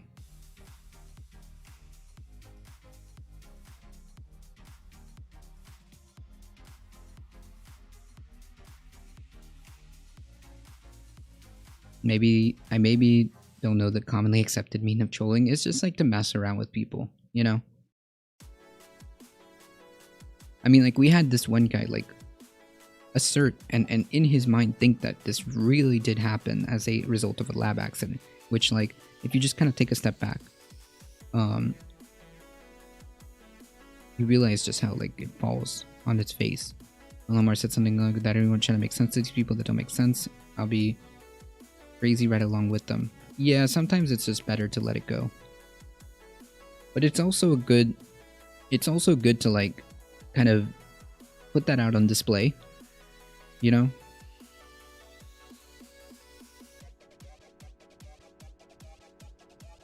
Sometimes it's good to air out that laundry. And make people see just how unhinged some of these people are. Gotta figure out how to deal with our technology addiction. Because, yeah, I think trolling is in some way a symptom that it's possible. There are different types of troll, true. Anywho, we're almost there, folks. We're almost there. Fauci said if the US continues at a pace of more than 3 million daily doses administered, a variable that's going to drive the rate and level of infections per day to a much, much lower level. True. If we get into the summer and you have a considerable percentage of the population vaccinated at the level, and the level in the community gets low, in the community gets below that plateau that's worrying me and my colleagues in public health, it is conceivable that you would have a good degree of flexibility during the summer, even with children with things like camps. We don't know that for sure, but I think it's an aspirational goal we should go for. Fauci predicted there will be an incremental easing of some coronavirus restrictions heading into late spring and summer as more Americans receive their vaccines. Yeah, I mean, like, as long as we have a safe, logical way of beginning to ease this, we'll be all right. But, like, we can't do that as long as we have people acting in this manner, not wearing masks, as long as we have leadership taking away mask mandates, as long as cases continue to not decline, they're like in a plateau and about to start heading into an uptick.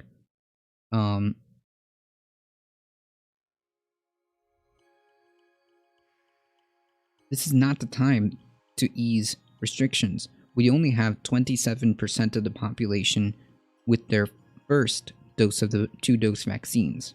Okay, that's just a little over a quarter. That's not enough. That is nowhere near. That is nowhere near where we need to be able to consider easing restrictions, right?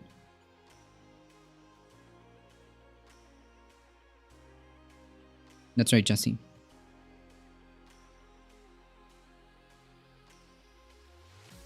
I hope that by the time I get vaccinated, they'll tweak it to combat the new strains, or maybe that's wishful thinking. Well, to the most part, from what I see, the efficacy of these vaccines with the new strains aren't that much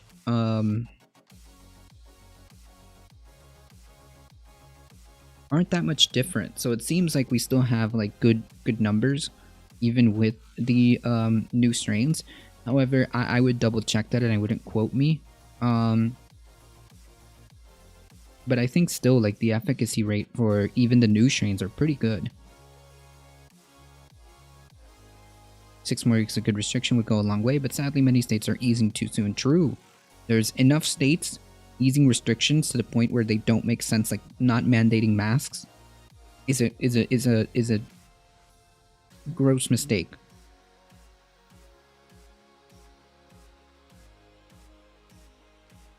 I think people do not know how to regulate their own emotions. True, my mom just got a vaccine. I'm really happy because she has latent TB, which makes her super high risk.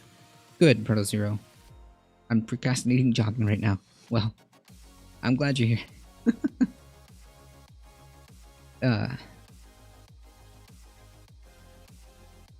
Anyways.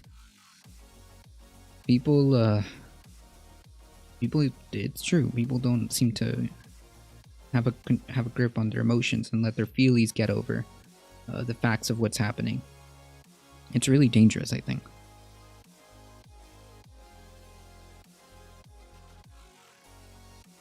As we get really, really low of infection, you're going to start seeing a pulling back on some of those restrictions, I hope. Yeah, well, that's the point. Once you start getting really, really low rates of infection, you can start seeing a pullback on some restrictions, right? But we're not nowhere near that.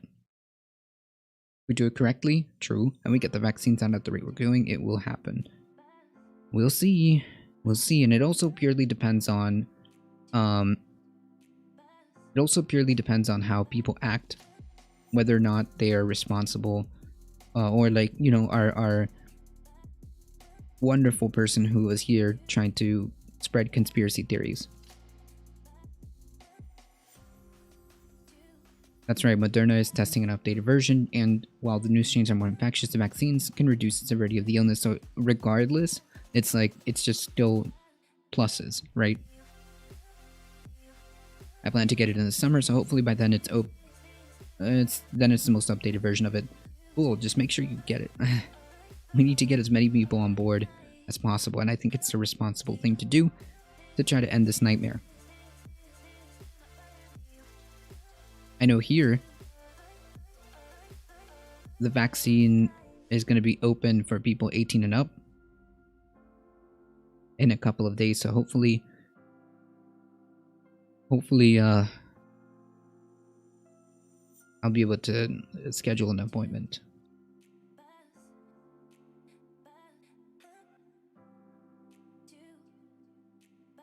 News anchor Chris Wallace. Wait, he's still on Fox? No, he's not on Fox. Is he? I thought he left Fox News. Huh. Fox News anchor Chris Wallace pressed Senator Lindsey Graham on Republicans' push to enact voter suppression laws across the country, asking the senator point blank on Sunday how it made sense for Georgia to make it illegal to give food and water to citizens waiting in line for hours to vote. Yeah, remember guys, this was put under the guise of election integrity. Explain to me how any of this has anything to do with election integrity.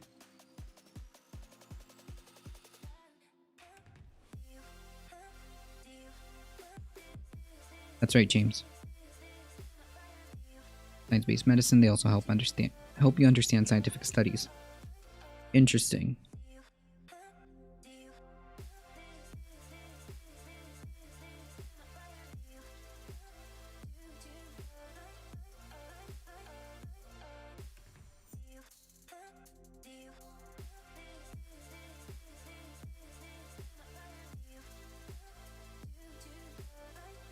Another secret reason stocks to be women on the internet because we're supposed to do that labor according to our society's main ideology. True.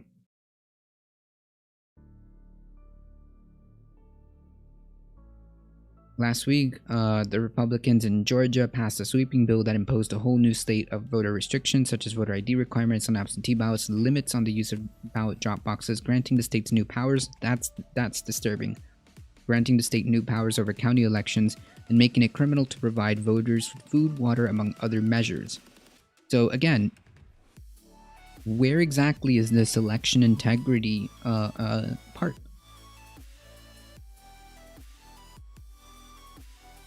It just doesn't make any sense.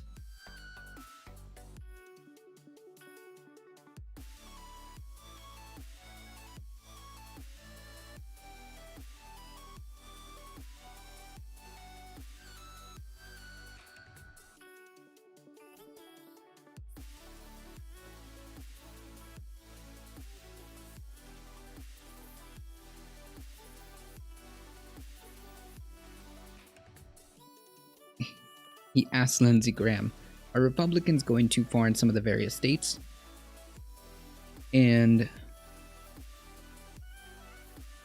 mind you, this is Graham who allegedly attempted to pressure the Georgia Secretary of State to consider tossing out mail ballots. Pivots to this statement. You know what's sick is that the President of the United States plays the race card continuously in such a hypocritical way. He said the filibuster was a relic of Jim Crow. Wait, so you can't answer this question. Refusing to answer the question. Graham then went on to call H.R. 1, the national voting rights bill that the House and Democrats recently passed, as the biggest power grab in history, before once again lamenting that Republicans are being painted as racist for restricting voting access. Why would you think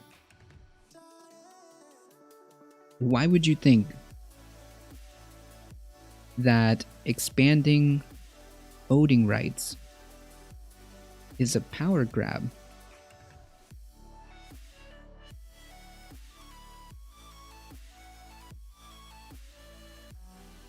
Correct, Jane. Correct, Jane, the message.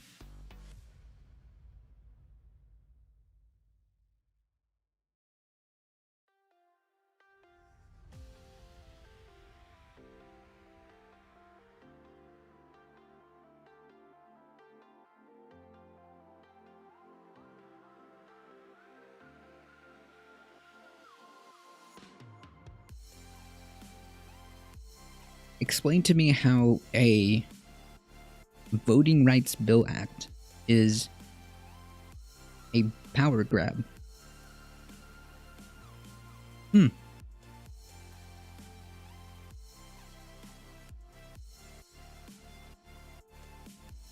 That's so strange.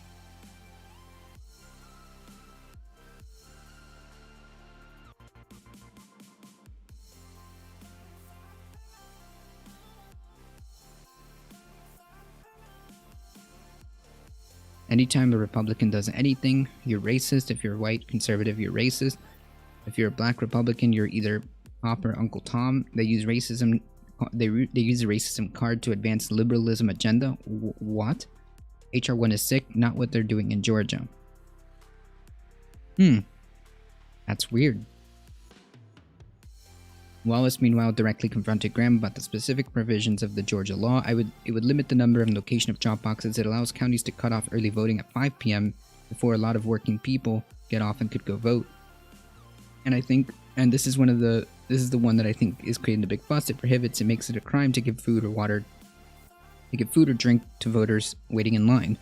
Senator, why on earth, if Americans are willing to wait hours to vote, would you make it a crime for people to come and give them a bottle of water? Well, all I can say that it doesn't make a whole lot of sense to me. I agree with you there. Before pivoting, yeah, I mean, yeah, a lot of these things don't make a whole lot of sense unless you're just trying to curtail voting to maintain power.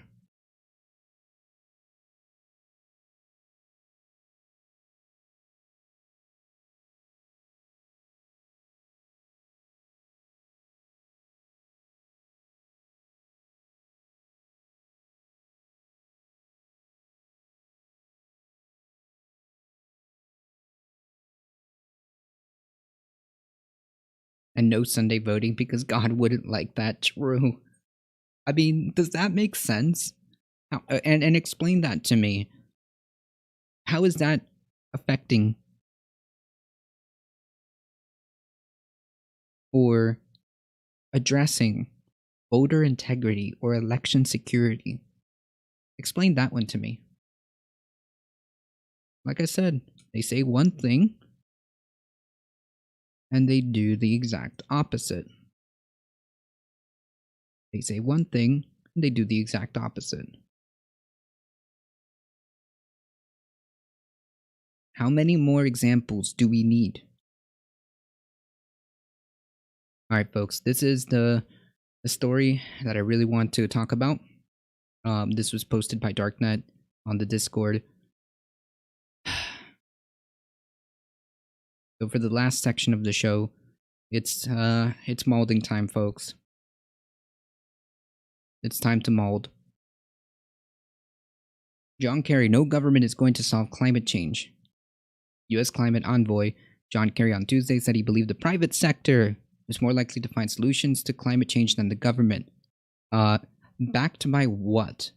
Second of all, why are you the climate envoy as part of the government if you don't believe that the government is going to solve this problem? Why are you there?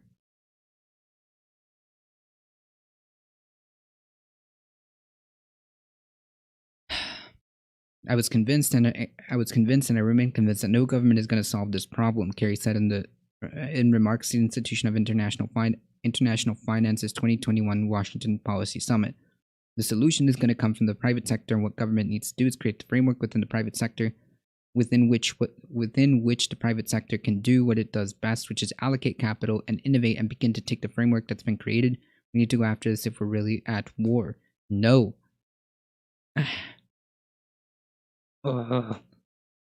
This is unbelievably frustrating for a number of reasons. This is unbelievably frustrating for a number of reasons, okay? The quote-unquote private sector, by the time they figure out how to solve this problem, it will be decades too late. It will literally be decades too late, okay? Because the only thing that incentivizes the private sector to change is profit. If nothing happens, then they won't change. There's no incentive to change. Why would they? Back to go running. Wish me luck. Good luck, Pro Zero. Thank you for stopping by. This is incredibly infuriating, incredibly naive, and it is yet. This is like by far like the most frustrating thing I've read so far in the terms of the Biden administration. Okay, why are you there if you believe that the private sector is the only way we're gonna get over this problem, which is not true.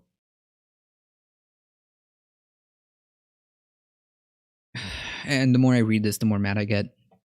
Kerry said the private sector will reap the financial benefits from energy transition. It's a transition, yes. Some people are going to have to do things differently and begin to shift expenditure, shift priority and infrastructure transition, and so on and so forth.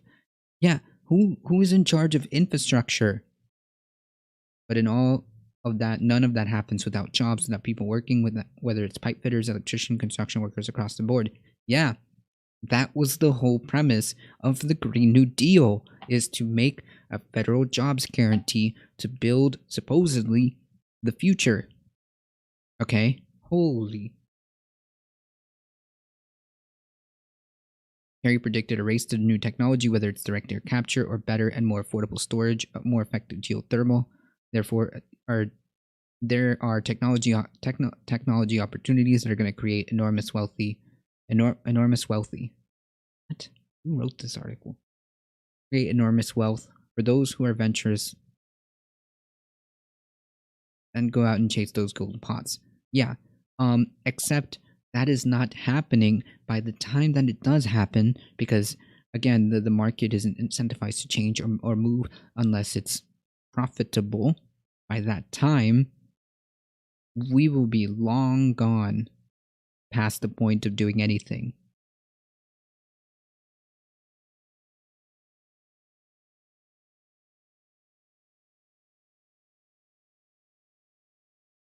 He's partly correct.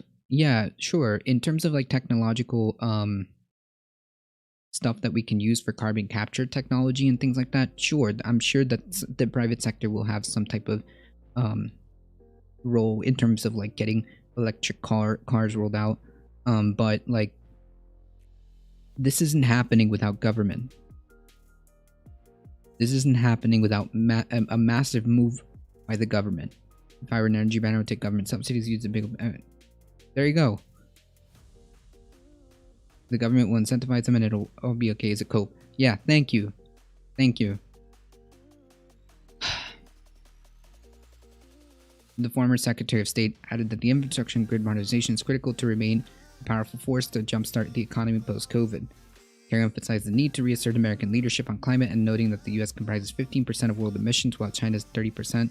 When you add the European Union, are over 50%. The three entities are absolutely essential to making progress here. Asked about China's willingness to partner with the US on climate goals, Kerry said we don't know yet, conceding a pretty contentious meeting in Alaska between Beijing diplomats and Secretary of State Antony Blinken.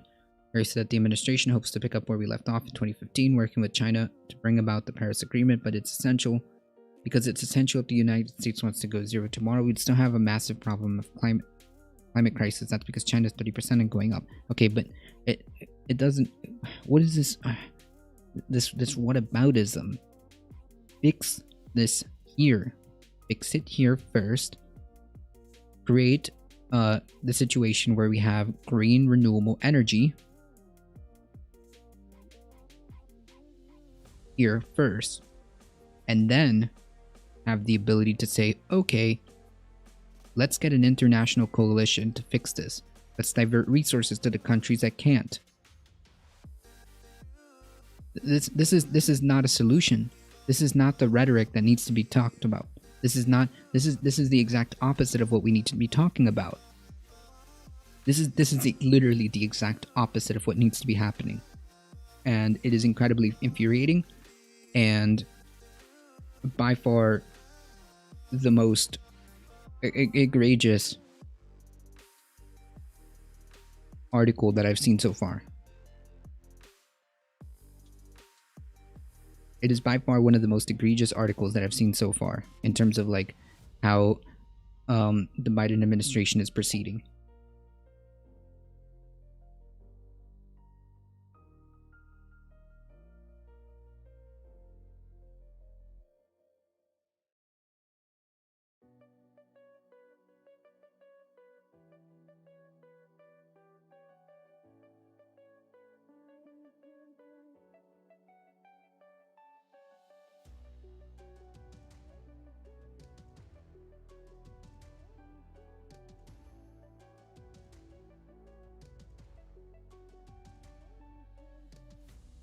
All this is doing is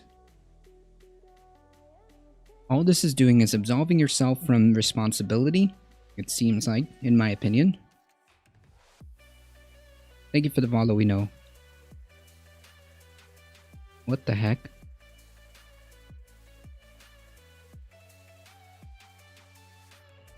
Anti-Semist? Yeah. Get out of here. Yeah, no anti-Semitism.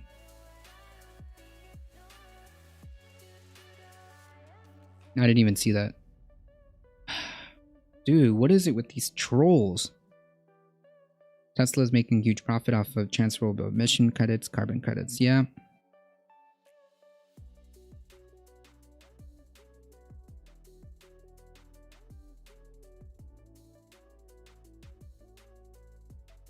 They just love to rely on notorious piss merchants to not have our ecosystems collapse. Big solar power not barely made at good prices, so government tax credits are needed to market demands. Yeah, or have governmental forces where energy can be completely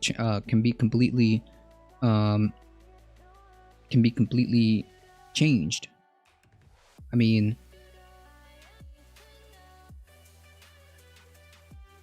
it was a troll and followed the show list of streams they get banned from a badge of honor, I guess. Whatever, I'm over it. After the last two trolls, I'm over it. This is beyond infuriating. This is beyond infuriating. So what I want people to do, because there's quite a handful of you guys in here, and I appreciate all of you guys hanging out. If you have the ability to, please.